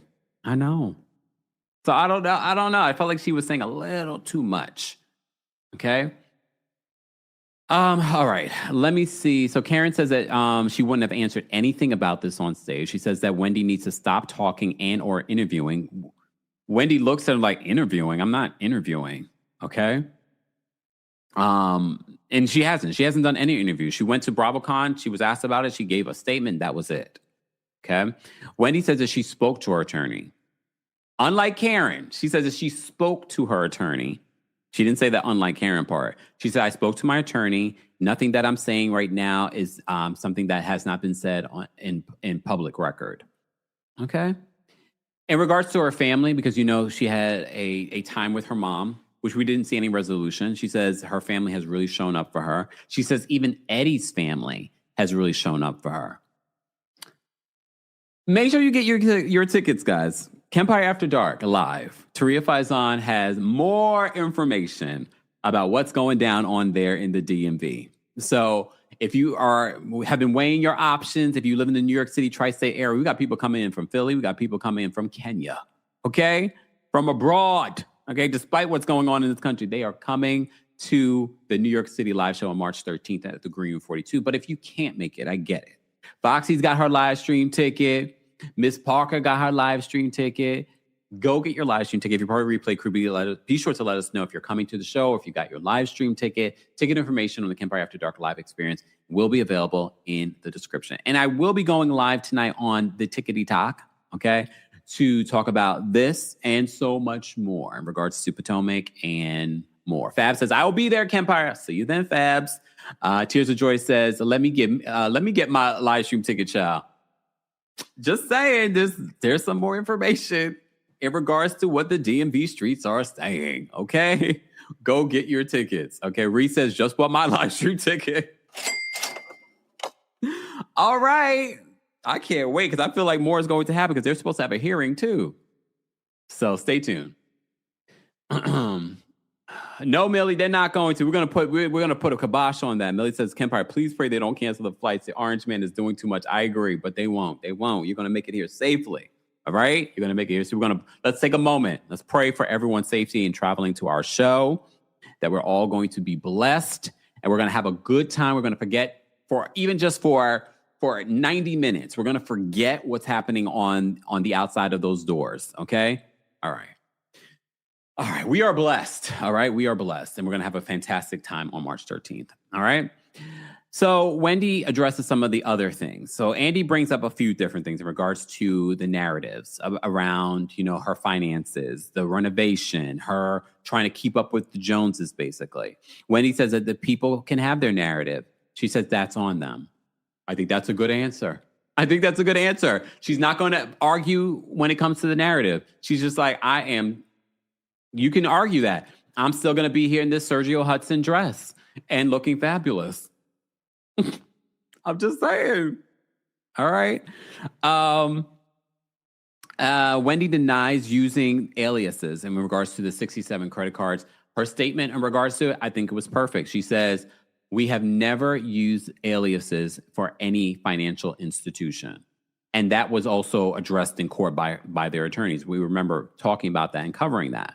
Those aliases of Pam Oliver and Eddie Hennessy were used for packages, which for me makes sense because I can't imagine you deciding to put Eddie Hennessy on any credit card. And if the prosecution did put it out there like that, that's very irresponsible to them. So I'm going to pay attention to the next few updates in regards to this story. Okay. All right, guys, we're almost at 1,000 likes. Keep liking the video. It's easy for you supporting not just my channel, but other channels as well. We're talking about the latest episode, the final episode for season 10 of The Real Housewives of Potomac. Be sure to let us know your thoughts as well. Thank you so much, Chris. Chris says this is a good distraction from the news. Thank you, Kempire. Right? We need a break, especially after this weekend. But we're praying for those in the Middle East and the families that are affected by what's going on. We definitely pray for them and their safety, especially the children that were just a lot going on. All right. So Wendy says in response to them having very little money, Wendy did not confirm or deny. And I think the reason why, she says, first of all, in a quote, "I respect the legal system. If that's their opinion, then that's their opinion." I think she just doesn't want to deny it during this reunion because if it comes out later in court, like their actual finances, which we found out some of that information has already been obtained, I think she was covering herself. She's not going to deny it like Karen Huger. She's just going to be like, "I respect their opinion. If that's their opinion, that's their opinion." Okay, we'll have to wait and see. Okay. Wendy says that this has, because they asked about the marriage, because, we talked about how has this affected their marriage, and her and Eddie. They have been a united front. He's been by her side despite everything. He's been by her side at BravoCon, at this reunion. Okay. Even comes out after this line of questioning. He's like, "Are you okay?" He's checking on. Like, that's a good man. In a way, because if any of what they're being accused of is true, not so much. But they're riding and dying together, okay? All right. Exactly. Toya says very little money is subjective. To whom? You know what I mean? Very little money varies from household to household, right? All right. She says in regards to their marriage, she says their marriage has been tested, but they're both at the bottom when it comes to this situation. So, she hopes that they will rise up together. So it doesn't feel like in that moment that she's clearly saying that it's all good between them, that, in season 11 or 12, that they won't be getting a divorce or something. I don't see them getting a divorce, to be honest with you, unless something damning comes out, but we'll have to wait and see. All right. Wendy says that she prays that they don't go to a place where they have to plan for not being with their children and finding someone to take care of their children. I think if that happens, I think her mother will step up. I think her sister will step up. We're going to have to wait and see. Season 11 is going to be interesting. I definitely think she will be filming season 11 at the very least. I don't think she'll be going immediately if there's a plea deal or if she's convicted. I think she has time before any of that happens. You know what? R Plus says, you can be an alleged criminal and be a good man too, Count. Are you talking from experience? No, I get what you're saying. Lord have mercy. I guess. But I think I'm thinking more so like you put her in this predicament. You can't really be a good man if you put your wife in this predicament. You know what I mean? Like, I think you're showing support, but at the same time, you put me in this situation and you can't be a good man. That's a good man, Savannah. No, he not. He sent me to prison. Okay. All right. Very much like the Teresa and Joe of it all from Real Housewives of New Jersey. All right. Let me move on because it's 1:11. Make a wish. It's 1:11 here in New York City. Make a wish. All right. So they move on from that. Andy says that here's my thing. And I think Andy thinks that this is a compliment, and it is. He talks about, and he said this before when they were originally arrested, that, he says that she has always led with her education. She's led with her culture, and he has a high respect for Wendy. He says she's a great role model as a housewife. So he says that's why something like this is so unbelievable and surprising. So Wendy gets emotional hearing that from him. Okay. She says, thank you for always believing in me, and that he gives great hugs. And he hugged every part of her when she saw him at BravoCon. And here's the thing, and I think Andy means well, but I feel like that's a lot to put on someone. Hence, also the pressure to live up to that, to live up to being a great housewife, to live that lifestyle, to do all the things that you want or expect of a housewife. So I feel like, don't put that on Wendy. I get it. She's sort of come with that aura, but he keeps saying it. He said it after she was arrested. He said it when asked about it in interviews. And he says it again during this reunion. I feel like that's a lot of pressure to put on someone. Okay. Hence why I think maybe that's what's led us to where we are today. Okay. So Wendy thanks him for believing in her. Andy then asked Karen, what advice would she give Wendy? So Karen says, I pray for your kids. I pray, that you never have to go through what I went through, or losing your liberties. I would not want any advice from Karen. Karen and the way that she navigated, Jamaki got her live stream. Thank you, Jamaki. The way that Karen navigated this, yes, she's on the other side of this, thankfully, okay? But I don't need advice from Karen, who's fresh out of jail. But she's going to take it. She's going to take it, and I get it. Literally, this just happened to her. So what advice would you give? Fine. Do the complete opposite, Wendy. Do the complete opposite, Wendy, because if you take a plea deal, or if you end up going to jail and you're found guilty, I hope that you come out with way more accountability and humility than Karen. So I'm not really interested in any advice from her, me personally. Okay. But she says, I'm praying for your kids. All right. Miss Sharon got her live stream ticket. Thank you so much, Miss Sharon. All right. She's fresh out of jail. I'm not. Spare me. Look, spare me. Okay.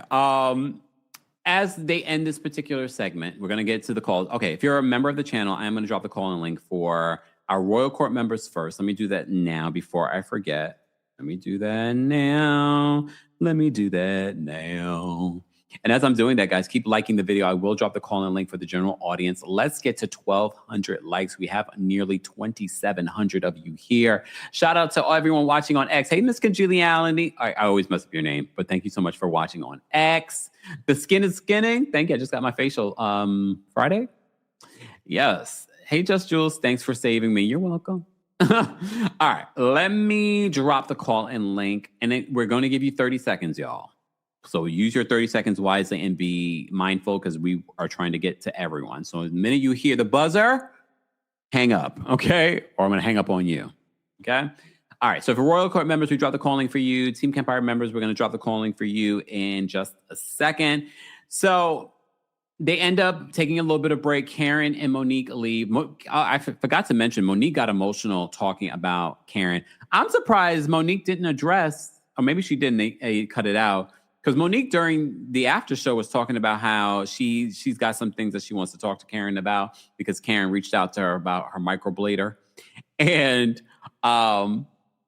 she felt like Karen could have been, like, a little bit more friendlier in regards to her reaction. Her text to her. So I'm surprised that didn't come up, but that didn't come up. She got emotional, and she says, to know Karen is to know Karen has walls in regards to that. And she felt like some of Karen's walls came down when her parents passed away. And then she feels like Karen has shown accountability. And some people do feel like Karen's shown accountability. I do feel like she has on some level, but I don't think Karen's ready. Wow. Says the only advice I would get from Karen is how to get extra honey buns from my commissary. Wow. Wow. All right. So they end the reunion just sort of, they all realize that at the end, first of all, Tia, I have to say, Tia, her Nigerian sister, goes to check on Wendy. She's like, that wasn't easy. How are you doing? And she tells her she did a good job. Eddie comes out to check on Wendy as well. All right. So we come back. Everyone was like, Giselle, you didn't have a package in regards to like what's been going on with her for the season. And Giselle's like, yeah, where's my package? So when Andy is doing the roundup with everyone, Giselle realizes that she's like, I'm going to use this moment. But before we even get to Giselle's moment, Ashley says that she's going to work on being more of a sister in this group. Lies! The lies! Okay, Ashley. If Ashley comes back, it's because they couldn't find any new women. They are currently casting in Potomac. Okay? According to my sources. So Giselle gives an update on what's going on with her since she didn't get a package. Okay? So she's like, her daughter became an AKA. She says she's dating, but she's dating now to be more serious. She says she's working on a few business ventures, blah, blah, blah, blah. No one cares, Giselle. Apparently production didn't either. And I wonder why production did that. Don't you wonder why production decided to do that? That there was no package? Do you think that it was a warrant? I don't think so. I feel like she had an okay season with production and the network. I don't think that her job is in jeopardy. I really don't. I think they were like, girl, you don't need a package. You coming back next season. You do what we want. Exactly. Miss Melmatt says tomato, tomato, boo, boo. All right. So Stacy says that she wants to stay exactly the same, the way that she is. She does say that, there are things that she wants to improve upon, but being more direct with the group. I wish she will be more direct with the group too. So Wendy says that she thought that the group would be a lot harder on her during this reunion. Did you guys expect them to be a lot harder on her? I don't know. I think they're saving it for season 11. I mean, they were quite hard on her, just not to her face. I don't know. Did you expect them to be a lot more harder on her? I don't know. I think we generally thought that they would be a lot more harder on her, but here we are. Guys, I did drop the call-in link for all members. Live chat, once we get to 1,200 likes, I will drop the call-in link for you guys as well. Let's go through some of the super chats. Thank you guys so much. I don't take lightly you spending your money here on the channel. So shout out to our members. It is a members-only live chat. But thank you to those of you that send in cash outs, Venmos, things like that. We appreciate it. Those of you that buy merch, you guys have been selling out the Are You Okay merch. And you've been loving the mugs, the travel mugs. All of that is now available. So there's sweatshirts. There's sweatshirts like this one, Working on the Fence sweatshirt. But there's also the Are You Okay sweatshirt, T-shirts, all that stuff. Wear it to the live show happening on March 13th here in New York City. It's my only live show I have planned for 2026, just because it's, sometimes you just got to take some time and refocus and rebrand and do all the things, okay? So this is the only live show that we're doing for 2026. But if you can't come to New York, I understand there is a live stream option. So no matter where you are in the country or the world, you'll be able to watch the live show and see and hear all the tea being spilled, right? Right. Shout out to our King's Guards for holding us down in the live chat. We appreciate them. Be sure to thank them as well. Happy birthday to and happy Pisces seasons to anyone celebrating. D the Stallion, thank you for another super chat. D the Stallion says RHOP will never escape those colorism allegations. Wait. What was this in reference to, D the Stallion? What part? What part of the... I mean, we've talked about it, but what part were you referring to? Heather Locklear, thank you so much for the super chat and for being a member. For being a member for 23 months, almost 2 years. Says, during the Nevis trip, Wendy's attitude shifted. Oh. Do you think that's when maybe something happened behind the scenes? In regards to the case, maybe. For all we know, they could have gotten, maybe that's when they got denied for the $400-something thousand from the insurance. The Villa Download, thank you so much for the super chat. The Villa Download says, Angel may not be a fan favorite, but I hope she comes back for one more season to see how she fares out, if she can redeem herself. I feel like everyone feels that way. But if she comes back, I need her to come back without Kiarna. I think Kiarna holds her back. She gets chin checked. She got chin checked during the reunion. So I'm I don't want to see Kiarna and her together. Dihende, thank you so much for the super chat. Dihende says, if I was Stacey, the way I would have dragged Karen to hell when she said stop lying. Karen been lying since season 1 about her finances and alcoholism. You're right. You're right. OMG Steph, thank you so much for the super chat. OMG says that, did you catch Monique when they were playing Wendy's Package, a scene with Susan? Wow, I missed this episode. I did hear her when she said that. She says, also, Wendy looked so uncomfortable during the package, her body and facial expressions. Weren't we uncomfortable watching that? I was uncomfortable watching that. I felt for Wendy. Naza, thank you so much for the super chat. Naza says, I don't know if I believe the Eddie's family rallied around them. You know what, Naza? I kind of felt that way too. I think she means particular people in Eddie's family, like his siblings may have rallied. But do I think they may be talking? Well, get your ticket for the live stream like Jamie did. Jamie, thank you so much for the super chat. Jamie says, live stream ticket secured. Since it's on a Friday, the 13th, I hope there will be a spooky theme.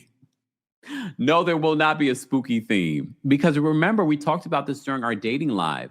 Friday the 13th has been rebranded as spooky. But if you really look into the history behind the number 13 and Friday the 13th, it's actually more about love.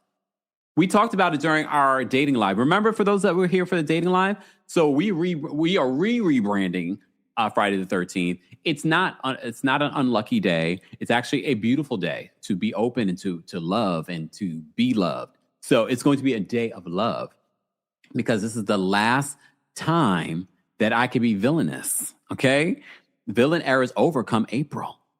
Okay. But thank you, Jamie, for the super chat and for buying your ticket. Ms. Parker, thank you so much for the super chat and getting your live stream ticket as well. Bravo said, if Giselle isn't going to give us anything, we aren't going to give her anything. Please sit second chair. Well, thank you, Ms. Parker. P Minx.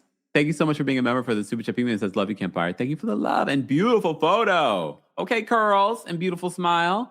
Thank you so much for the love. All right. Let's get to our callers because they've been waiting so patiently behind the scenes. If I could even find them, where are they? Okay, here they is. All right, members, please respect the timer. Okay, we're gonna bring up Cynthia first. Please. Oh wait, before we bring up Cynthia, reminder: the opinions of the callers do not represent the opinions of myself, the Kempire LLC, or our sponsors. Everything that they say is alleged and of their own opinion. They agree not to be derogatory or to use profanity. Some of y'all forget. All right? Don't forget this time. All right? All right. Let's bring up Cynthia first. Cynthia, what did you want to share about this final part of the reunion? Hi, Kempire. How are thee? How are you? I'm fine. I didn't watch the third part of the reunion. Great recap. And I didn't feel like I watched Ready to Madison, though. I'll tune in more on at 3. Great recap and free Wendy. Have a good one, Kempire. Free my Nigerian Igbo sister. Okay. All right. Thanks, Cynthia. I love it. I'm Igbo too, you know. Just saying. Not like Portia. I have the proof. I have the proof. Amit says, in Sikh culture, 13 means for you. Blessings. Oh, blessings for you. Thank you so much for sharing that, Amit. Okay, no. Let me focus. Oh, let me put my headphones in, too, so I can hear the callers properly. Okay. All right, let's bring up Demi next. Hold on, Demi. Let me bring you up. Demi, what did you want to share? Hey, I just wanted to say that I completely agree with you about the shift in wanting Karen to return back to the season. She was really mean. And I know we like the idea to offer ourselves as people that want to extend grace. I think that's appropriate. I get it. But until I know that you really are someone that is deserving of grace, I don't think I want to give it to her. Ooh. So I'm okay if she doesn't come back. I know she will, but we don't need to hear. What are we going to hear? We're going to be watching her drinks every time that they sit down for any kind of dinner.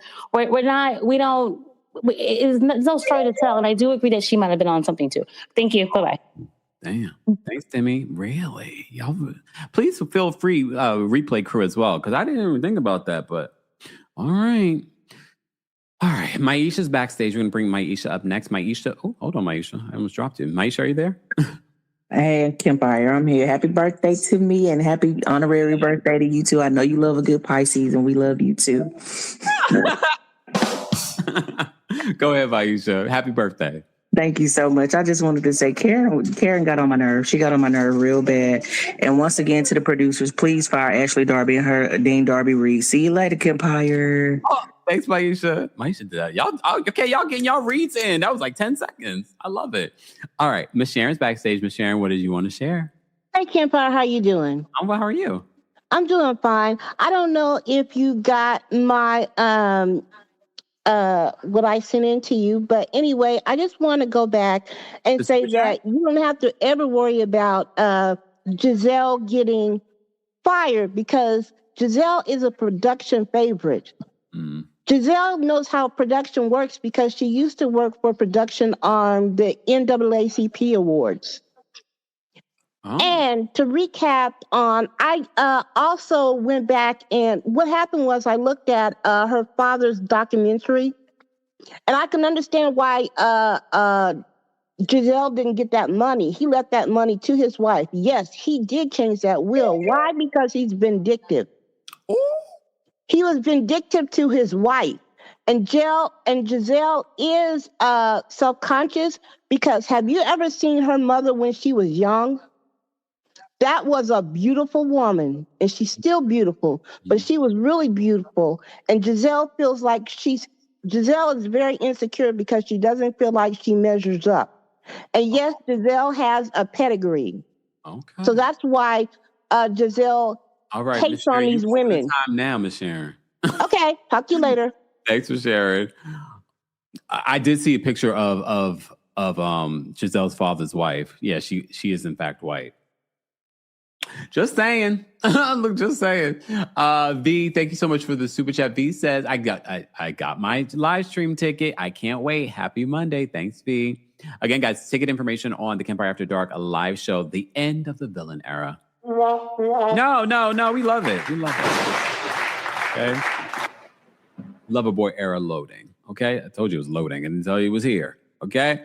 Let's bring up Angel next. Angel, what's going on? Hey, Kempire. So overall, I give the season and all 3 parts of the reunion a solid 8.5.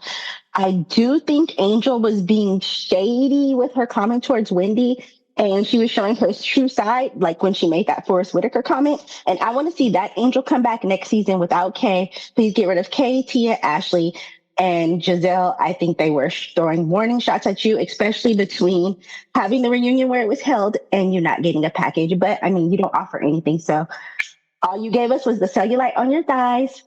And that was it. Bye, Kim. I know I shouldn't have been messy. Lord. All right. Amy J, thank you so much for another super chat. Amy says Karen should have been a crisis manager because the spin is wicked. No, I think she's a terrible crisis manager. I would never hire her as my crisis manager. You would hire her as your crisis manager? I know she tries to spin it, but I don't think she's really spun it. All right. Let's bring up Toya next. Toya, what did you want to share? Hey, Kempire, can you hear me? Yeah, you sound a little low, though. Where are you? I'm in the cafeteria. I'm at lunch. Oh, okay. What's going on? I just wanted to say that Wendy deserves her flowers for showing up to the reunion. Because last season, Karen did not show up. And when she did show up, she showed up to BravoCon and she answered questions that people may think that she should not have, but she showed up. And next season, she can negotiate a lot of extra money because they're going to be in the thick of it with her trial if it goes to it. And, the women are going to give her help. So that was it. Thank you, Kempire. Have a good one. You too. Toya brings a very valid point. The fact that Wendy showed up to BravoCon, she showed up to this reunion. If she comes, she could really, unlike Karen, who didn't show up to the reunion, really didn't show any sort of accountability, kept on saying she was being vindicated. Wendy really could spin this. She could ask for a lot of money next season. I hope she got a good manager and agent because if they're going to exploit your situation, you're going to need the money, especially even if she's proven innocent at the end of this. You're going to need the money because you still have to pay these attorneys. So you better got a good agent. All right. El My Bell is backstage. El My Bell, what did you want to share? Hi, yes. So I think Angel should come back so she can redeem herself the way like Camille did on the second season of Beverly Hills. And so I think she should actually host the overseas trip so she can do a good trip. And plus she has the funds to do it. You know, she actually has the money to do it. And maybe they could go to Africa or somewhere really nice. And then also when unpopular opinion, sorry y'all, but I think Wendy could be lying about Karen being seen somewhere because Wendy also implied that Angel did not get a degree from Temple, and she does have a degree. And she also implied that Angel only won $28,000 for a home in the DMV, and you can't even do that in this area. So that's all I want to say. And we had 4 new wives in the past 2 years. No new wives. We need a break. Thanks, Goodbye, Ashley. Bye. All right. Good point. Valid points. But a lot of these women lie on this cast. The same way that Elle just listed the amount of things that Wendy could have lied about, we could list countless things that Karen has lied about. And why are we to believe that something that happened 20 years ago at Legal Seafood and you just got arrested for a DUI, why wouldn't we believe that you were still drinking at a particular place in the DMV? The DMV streets, if y'all doing stuff in the DMV streets, y'all are silly. Those folks down in the DMV, gossipy. Those DMV streets are hot. Okay? All right. GC's backstage. GC, what did you want to share? Hi, Kempire. How are you? I'm well. How are you?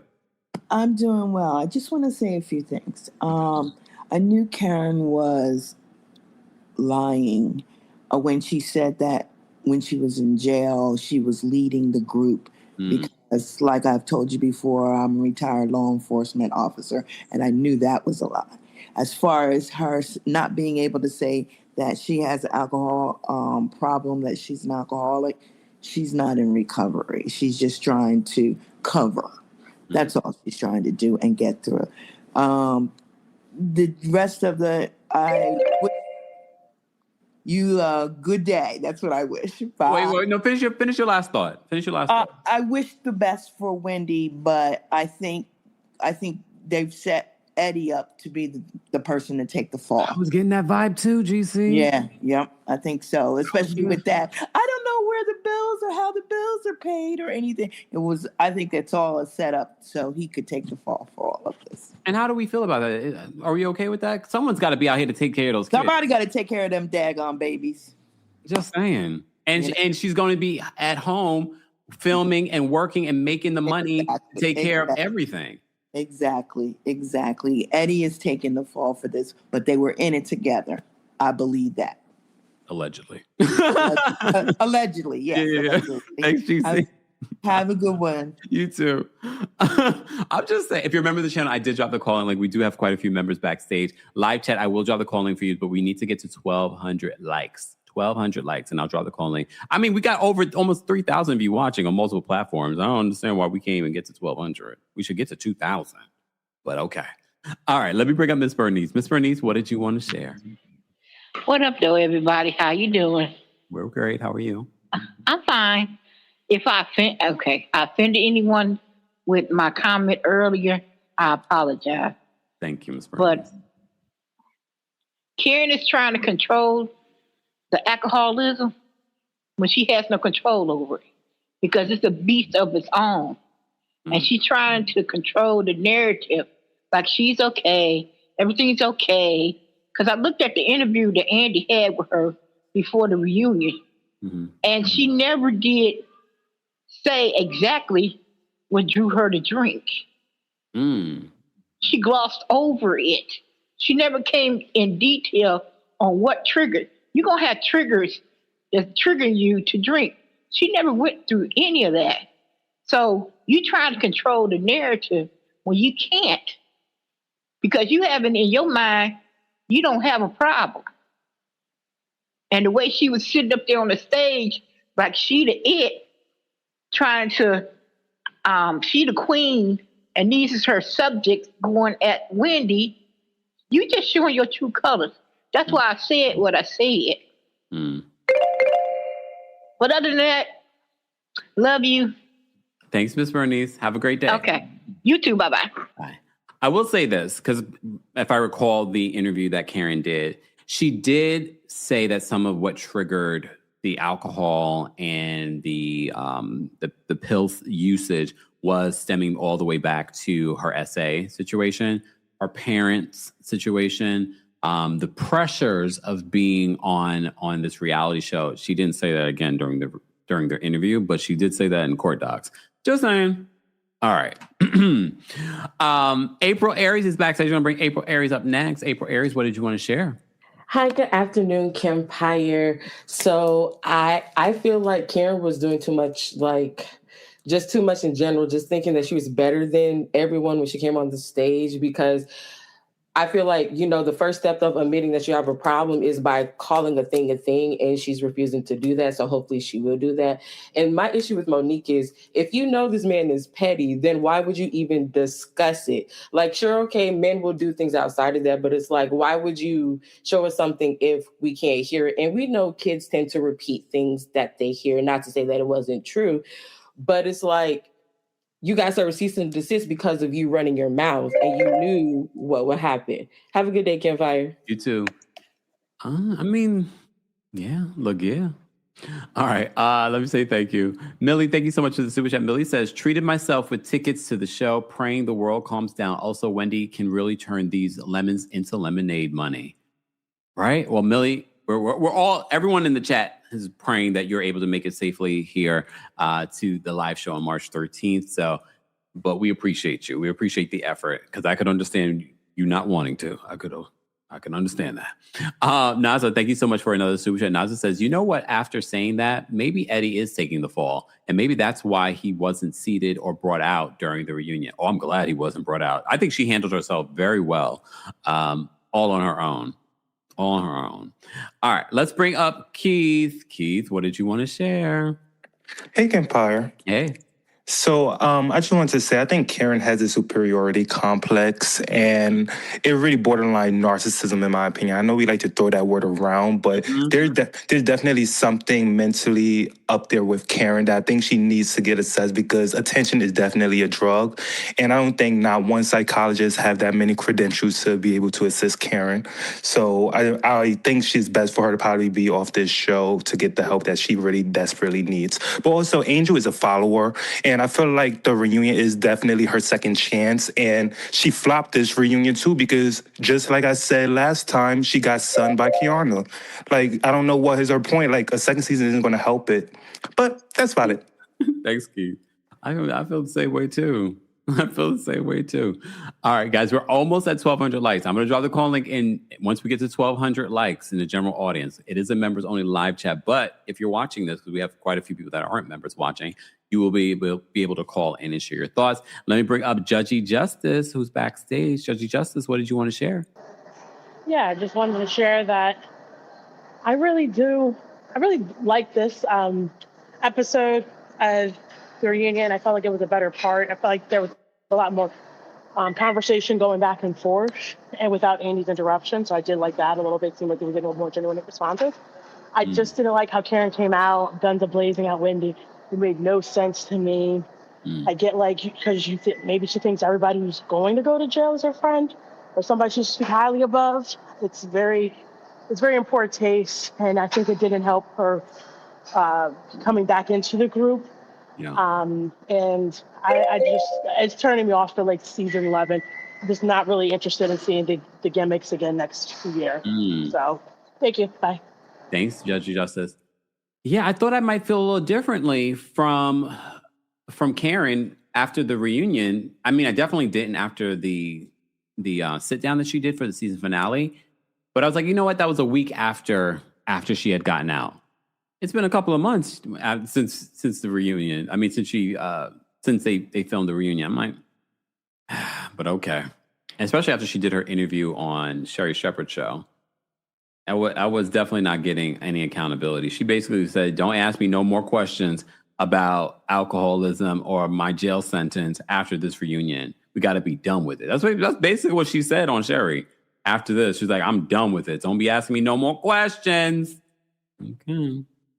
All right. Dalen's backstage. We're going to bring Dalen up next. Dalen, what's going on? Hi, Kempire. I would like to say, you would think Karen going to jail would bring her back to Earth, but that did not work. I could not believe the audacity of this lady. And then you to bring up my mother, you lied on yours, and she's no longer with us. So don't bring my mother up. And also, my hats off to Wendy. She showed a lot of I can't figure out the word, but I give her my respect for showing up to BravoCon and the reunion. But that is going over a lot of people's heads. Like, she showed up while going through the hardest time of her life right now. So, and that's all I have to say. Thanks so much, Dalen. All right. Live chat. We're almost at 1,200 likes. I'm sticking to 1,200 because my mod say I go too easy on you guys. So 1,200 likes. I'll drop the call-in link, but we do have a couple of members that are still backstage. If you remember the channel, I did drop the call-in link on the post tab here on YouTube. Shout out to those of you watching on Facebook and those of you watching on Twitch and Twitter. We appreciate you guys as well. Miss Esquire is backstage. Miss Esquire, what did you want to share about this Potomac reunion? Hi, Kempire. How are you? Oh, well, how are you? I'm doing really good. So here's the thing with Karen not admitting she's an alcoholic is because she's going to be seen drinking alcohol in the future, and she doesn't want to be tied to that label. This lady's relationship to her sobriety, I think, is really tentative. And I'm saying this as a child of two addicts. So, baby, I know what I'm seeing when I see it. I think that Wendy represented herself very well. I agree to a certain extent with Karen that her legal counsel probably would have said, hey, can you not do this? But she recognizes this is her job. I applaud her for going and showing up in a way that Karen never would have and didn't, and admitted that she did it. Because she kind of basically tacitly admitted on the couch by talking to Wendy that it wasn't because she was in rehab that she didn't come. It's basically because she didn't want to answer questions about her legal case. And then, let me make sure that I understand this. So Monique wants us to believe that Stacy revealed to Chris that she was filming with her children because one of her children overheard Chris saying, "Who is Stacy?" talking about Stacy and asked, "Who is Stacy?" Is that what I'm supposed to take from that? That's the reveal? And even if that's not necessarily what happened, we didn't even hear it. All we heard was this.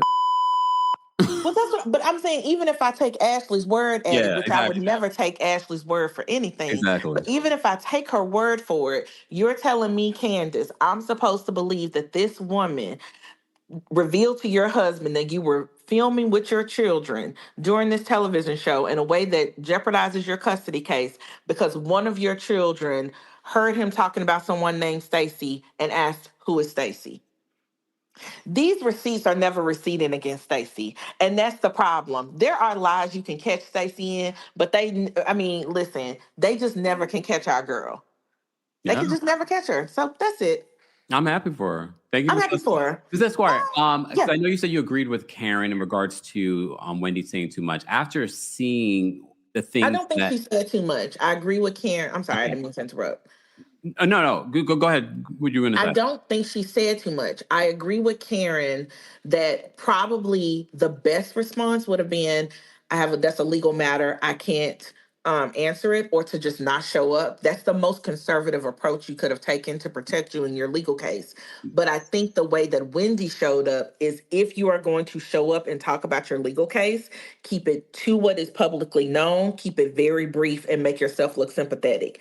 She achieved those three things. What about the statement in regards to her talking about the burglary? And yes, the details are probably already there in the court doc.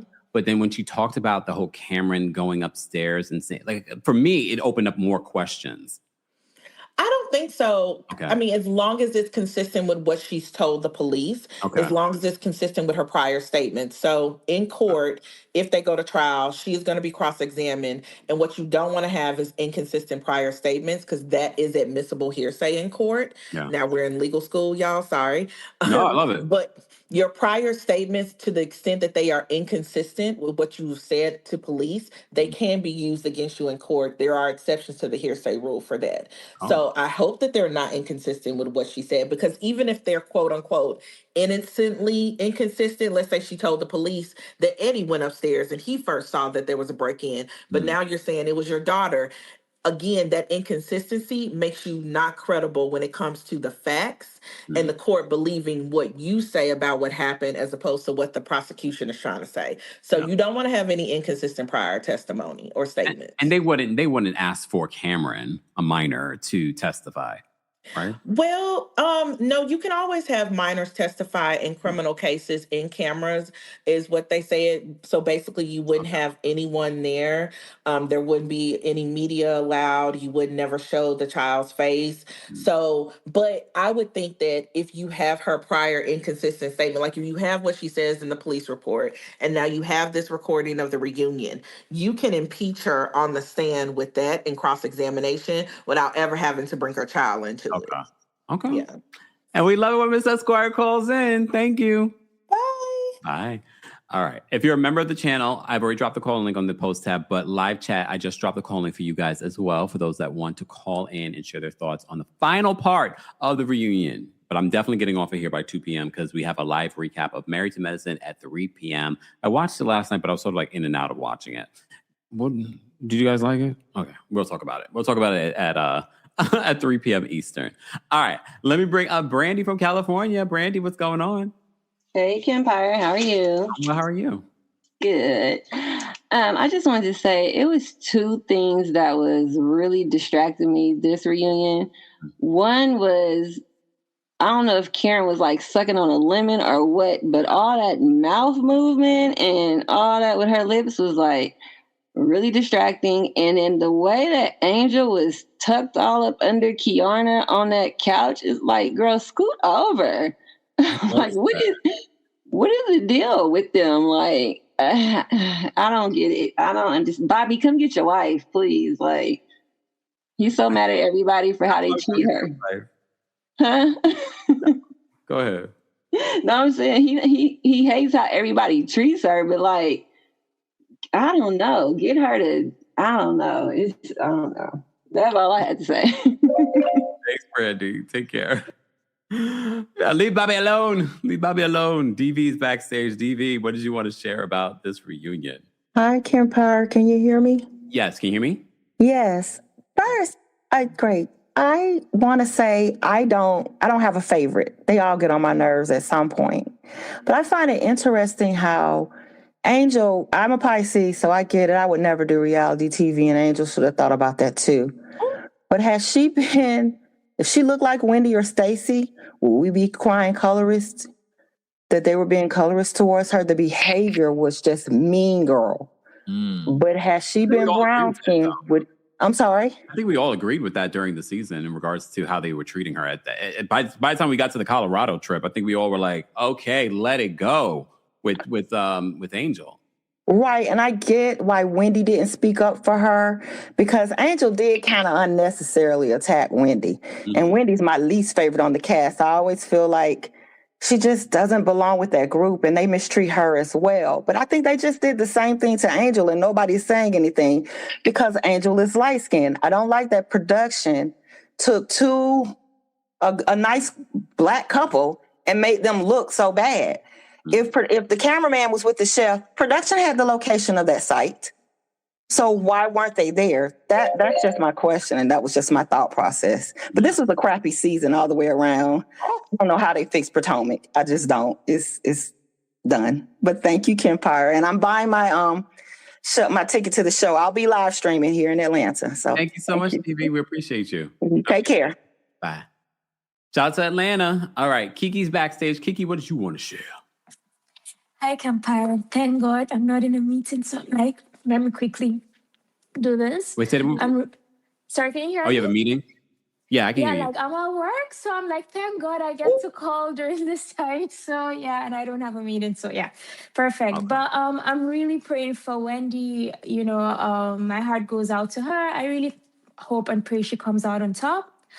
I don't know if it's just me, but I found Monique very cringy, crying and talking about Karen. I just found that so weird. Secondly, did she record what her son was saying? Because if she did, I find that very strange. I would never, for a show to prove a point, record my child. Like, who does that? And yet you guys keep saying, oh, keep the kids out of it, but you're literally dragging the kid in. Okay, sorry, I have two more. Can I still say Go it? ahead, go quick. Okay. Also, Karen lacks humility. She's just a terrible person. She needs to fix her character. And I can't sleep. I keep praying for Mary. I'm so heartbroken for Mary. I don't know if it's just me or anybody's feeling this way. I don't even know this woman, but I keep my heart is so heavy. I just pray for her every day and night. All right, bye. Thanks, Kiki. She's talking about Mary Cosby and the loss of Mary Cosby's son. I mean, I had that feeling too. And I was like, 'cause remember last week when people were speculating that they heard that it was Monique's child that was recorded? And I said to myself, I do find that a little cringy that you were to record your child and use that as evidence at the reunion. Especially when it comes to this particular situation. I was just like, is it that deep? Is it that deep? And for me, the evidence didn't land. So to use your child for this, I'm like, it just wasn't worth it. It wasn't worth it. But okay. All right. Bless Jess is backstage. Bless Jess, what did you want to say? Yeah, I wanted to come from a therapeutic perspective in regards to the Ashley statement that she made, saying that back then, whenever she said stuff with Karen specifically, that it was never insensitive. And I think that what she meant to say is that the group is getting a little bit more colorful and more browner, so she has to be more sensitive. Because I noticed that even like with Giselle, all of a sudden, I think that both Giselle and Karen and Ashley realized that they're being replaced. Because the thing is that when we see Wendy in what would be normally Giselle's seat, and we see Stacy in what would normally be Karen's seat, I think that they all feel threatened, and they all feel like they're gonna, maybe next season rally around each other in order to get the balance back. And I think that suddenly Giselle has this issue with all these legal issues when you didn't have an issue with it when Karen was center front with it. So now all of a sudden it's like the issue, you're throwing all these zingers at Wendy, possibly because the reunion was all about Wendy for the most part, for first part and for the third part. And I think that she probably feels like all that was about Wendy and she didn't even get a package. But that's her fault. Damn. All right, bless Jess. Thank you for that. No problem. Bye. Okay.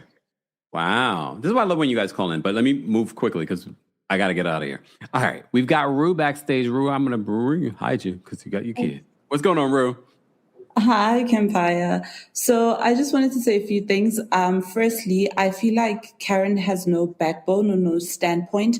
She literally she has no values in the sense that she'll go against whoever she wants to be excluded in that moment.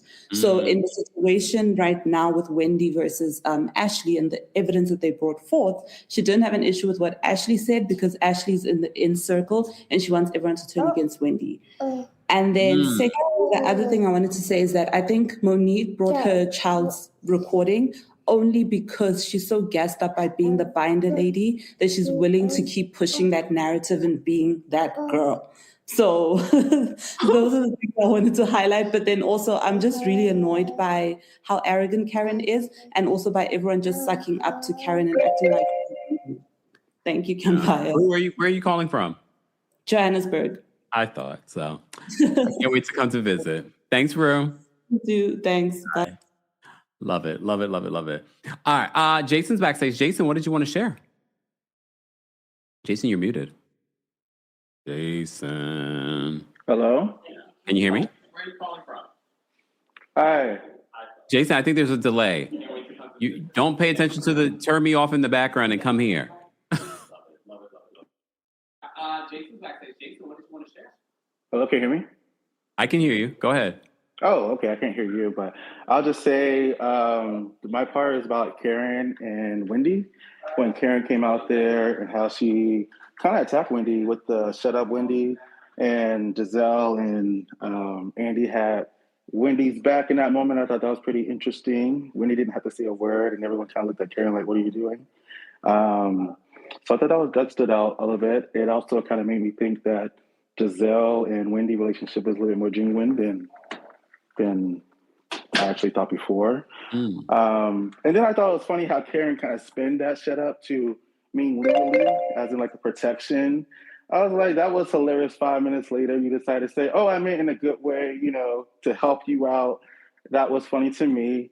It kind of just stands out how Wendy and Karen, they're kind of like pros in the game of housewives. It can kind of help themselves to look better in front of the audience. Overall, though, I thought this was a great reunion, and I liked how the ending, it was like wrapped around a positive moment. Like it really felt positive for the future. So that usually doesn't happen too often in these. Thanks, Jason. All right, let me bring up Sakaya next. Sakaya, what did you want to share about the Potomac reunion? Hi, Kempire, Zakia. Oh, thanks, Zakia. What's it called? So I'm trying to be quick. Kiana, she is educated. She has a business. She is beautiful.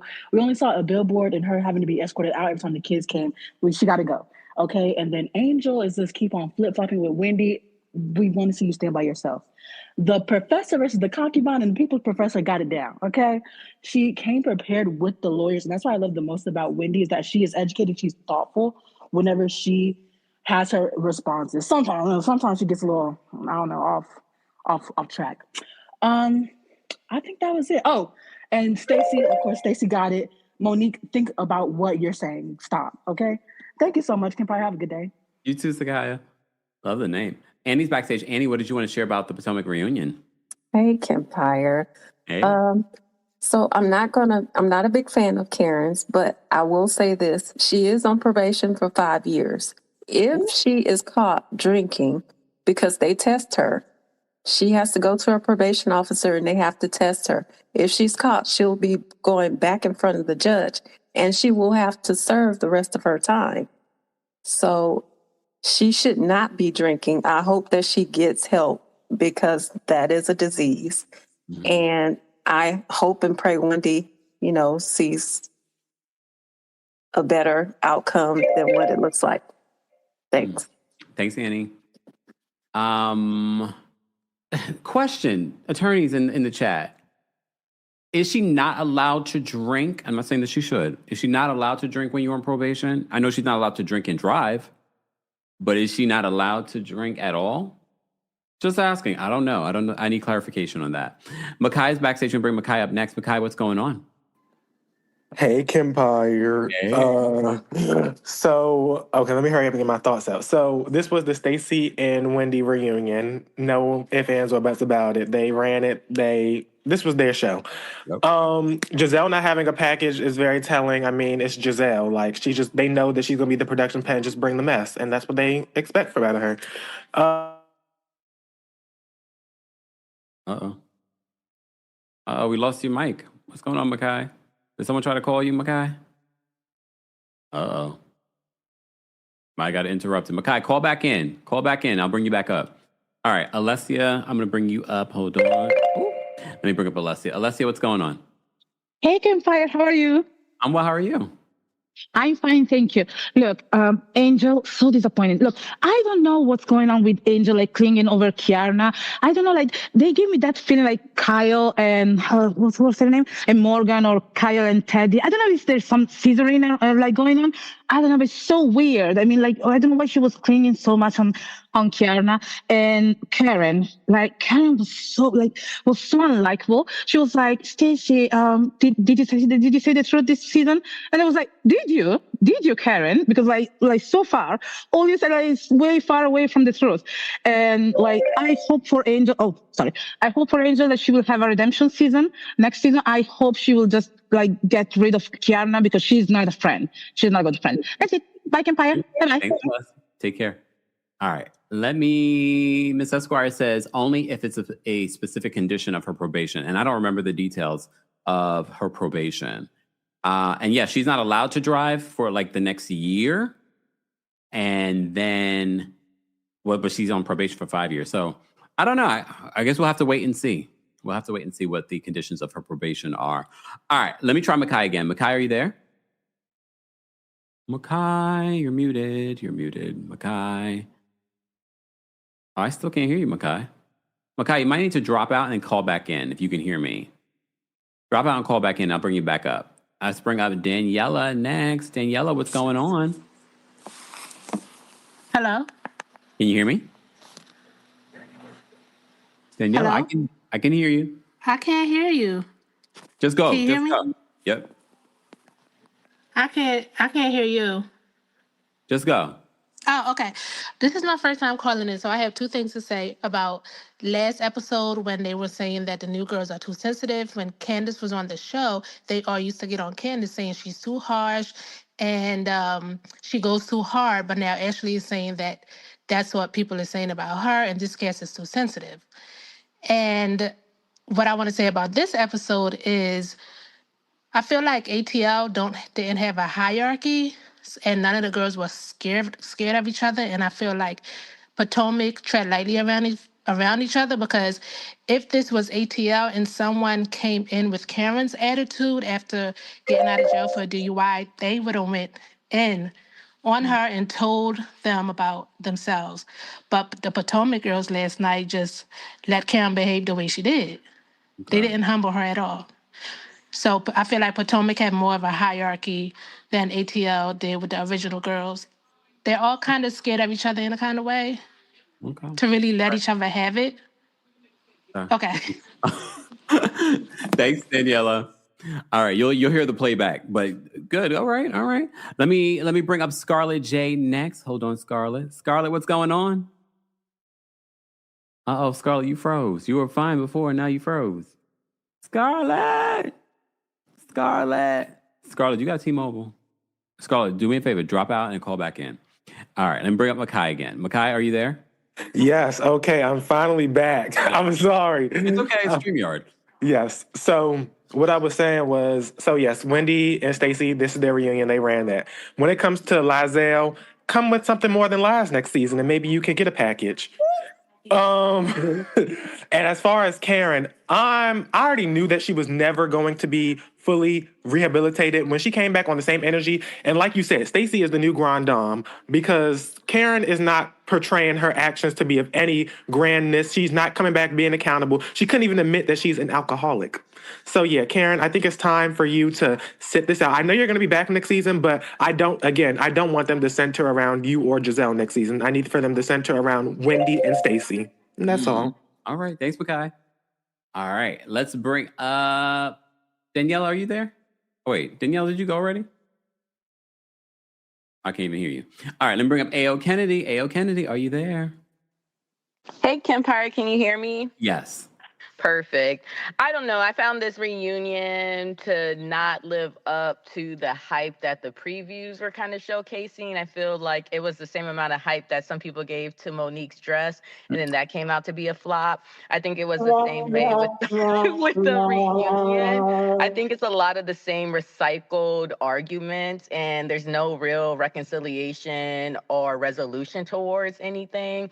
I'm really highly disliking, and I really want to say hating, like Ashley's attitude. It's very pretentious. It's very unbecoming.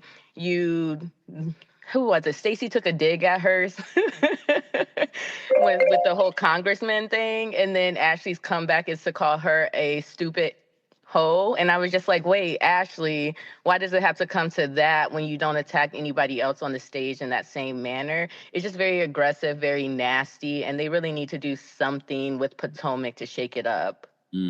Okay. Thanks so much, But those are my thoughts. Have a good one, Kempire. You too. All right. Nye's backstage. We're going to bring Nye up next. Nye, what did you want to share? All right, let me bring up. Can you hear me? Yes, but turn me off in the background. Okay, sorry. I'm turning you off. It's okay. Okay. This is my first time calling in, so I'm just excited that I got through. Yeah, I want to call regularly, but I never get a chance to. So I don't have much to say other than I love Karen because I love her anyway, so I love seeing her up there. Monique definitely should have never came back because this whole storyline she's trying to create is just a mess. Whether the kids heard Stacey's name or not does not mean Stacey told Chris any. Even if Stacey told him, "Oh my God, I met your ex-wife" or whatever, still doesn't mean she told him that they're filming with the kids. I definitely believe that was all Kiana running and telling Cookie, and that's pretty much all I have to say. But it was great to finally talk to you because I've been trying to do this for forever. Thank you so much, Nye. Have a great day. You too. Bye. Bye. Shout out to, I love the fact that I feel like recently everyone's been coming out of the bushes for those that have been watching for a very long time, but they're like, oh, I want to call in or I'm in the live chat. So shout out to those of you. I get it. There are a lot of content creators that I watch in the bushes that I love. And I've been not to talk about the things that we talk about. I'm talking about like my tech reviews, my home decor stuff. Like I watch In the Bushes and I'm just like, but they don't do lives. They just do videos, like pre-recorded videos. So y'all don't get mad at me when I do pre-recorded videos. The majority of YouTube is not live. Okay, it's pre-recorded. All right. Last but definitely not least, we're going to bring up Scarlett J. Scarlett, what's going on? Oh my gosh, Kempire was talking earlier, thinking that I was on because I couldn't hear you, but now, yes, we are live and direct. So, I just want to be Wendy's mouthpiece for a second because I feel like she gave these girls a lot of grace. So let's start off with Giselle. Giselle, you're only cool with me because you don't want to be labeled a colorist again. So sit down. Angel, Miss James Earl Jones, you only want to be cool with me because you don't want to be labeled a colorist too. So don't try me next season. Kay, we are not wasting the budget on you next season, so it doesn't make any sense for me to talk about you this season. Sit down. Stacy, you're a liar, but we're cool, so we have to continue this alliance. Ashley, remember, your only accomplishment is that you lie down with a white corpse that gave you a tiny house and an Uber Eats card, so you can sit down too. And then finally, Karen, I am 10 toes down in my stuff, and you are 10 toes or 10 fingers down in a Cosmopolitan. Have a seat. See you next season. And whoever else I forgot, they shouldn't even be on the show. That's it. Hey, Scarlett J. Wow, well, that was a read. That was a read. Guys, thank you so much for being here for our Real Housewives of Potomac live recap. It's our final recap of season 10. If you missed it and you're just getting into Potomac, be sure to check out our playlist and watch our recaps. They go all the way back, not since season 1, whenever the pandemic was. So maybe like season 5. Yeah, they go all the way back to season 5. So be sure to check that out. And don't forget, we have a live show happening here in New York City on March 13th at the Green Room 42. Tickets are still available. So in-person tickets are still available. Meet and greets are available. And don't forget, there's a live stream available. So no matter where you are in the world, I get it. Some of you can't come to New York. Some of you don't want to come to New York. Some of you don't want to come to the States. This is your opportunity to be a part of the Kempire After Dark live show, because this is the only show I have planned for 2026. And who knows, it could be the last show that I ever do, because you know how the world is on fire. Just saying, you never know. You know, hopefully not, but if this is the last time that we're together, let's do it big, okay? Let's do it big. Anyway, ticket information on the Kempire After Dark, a live show where I'll be spilling tea, you'll be spilling tea, so get your questions together and make it good and make it juicy, all right? And especially if you have tea, all right? Yeah, just so much to talk about, so much to unload, right? Anyway. So I will see you guys on March 13th. Ticket information and any sponsor information will be available in the description. And don't forget to subscribe to the Kempire podcast. You can hear our live recaps and special episodes there as well. Make sure if you're a subscriber that you've given us a 5-star review on Apple Podcasts and on Spotify.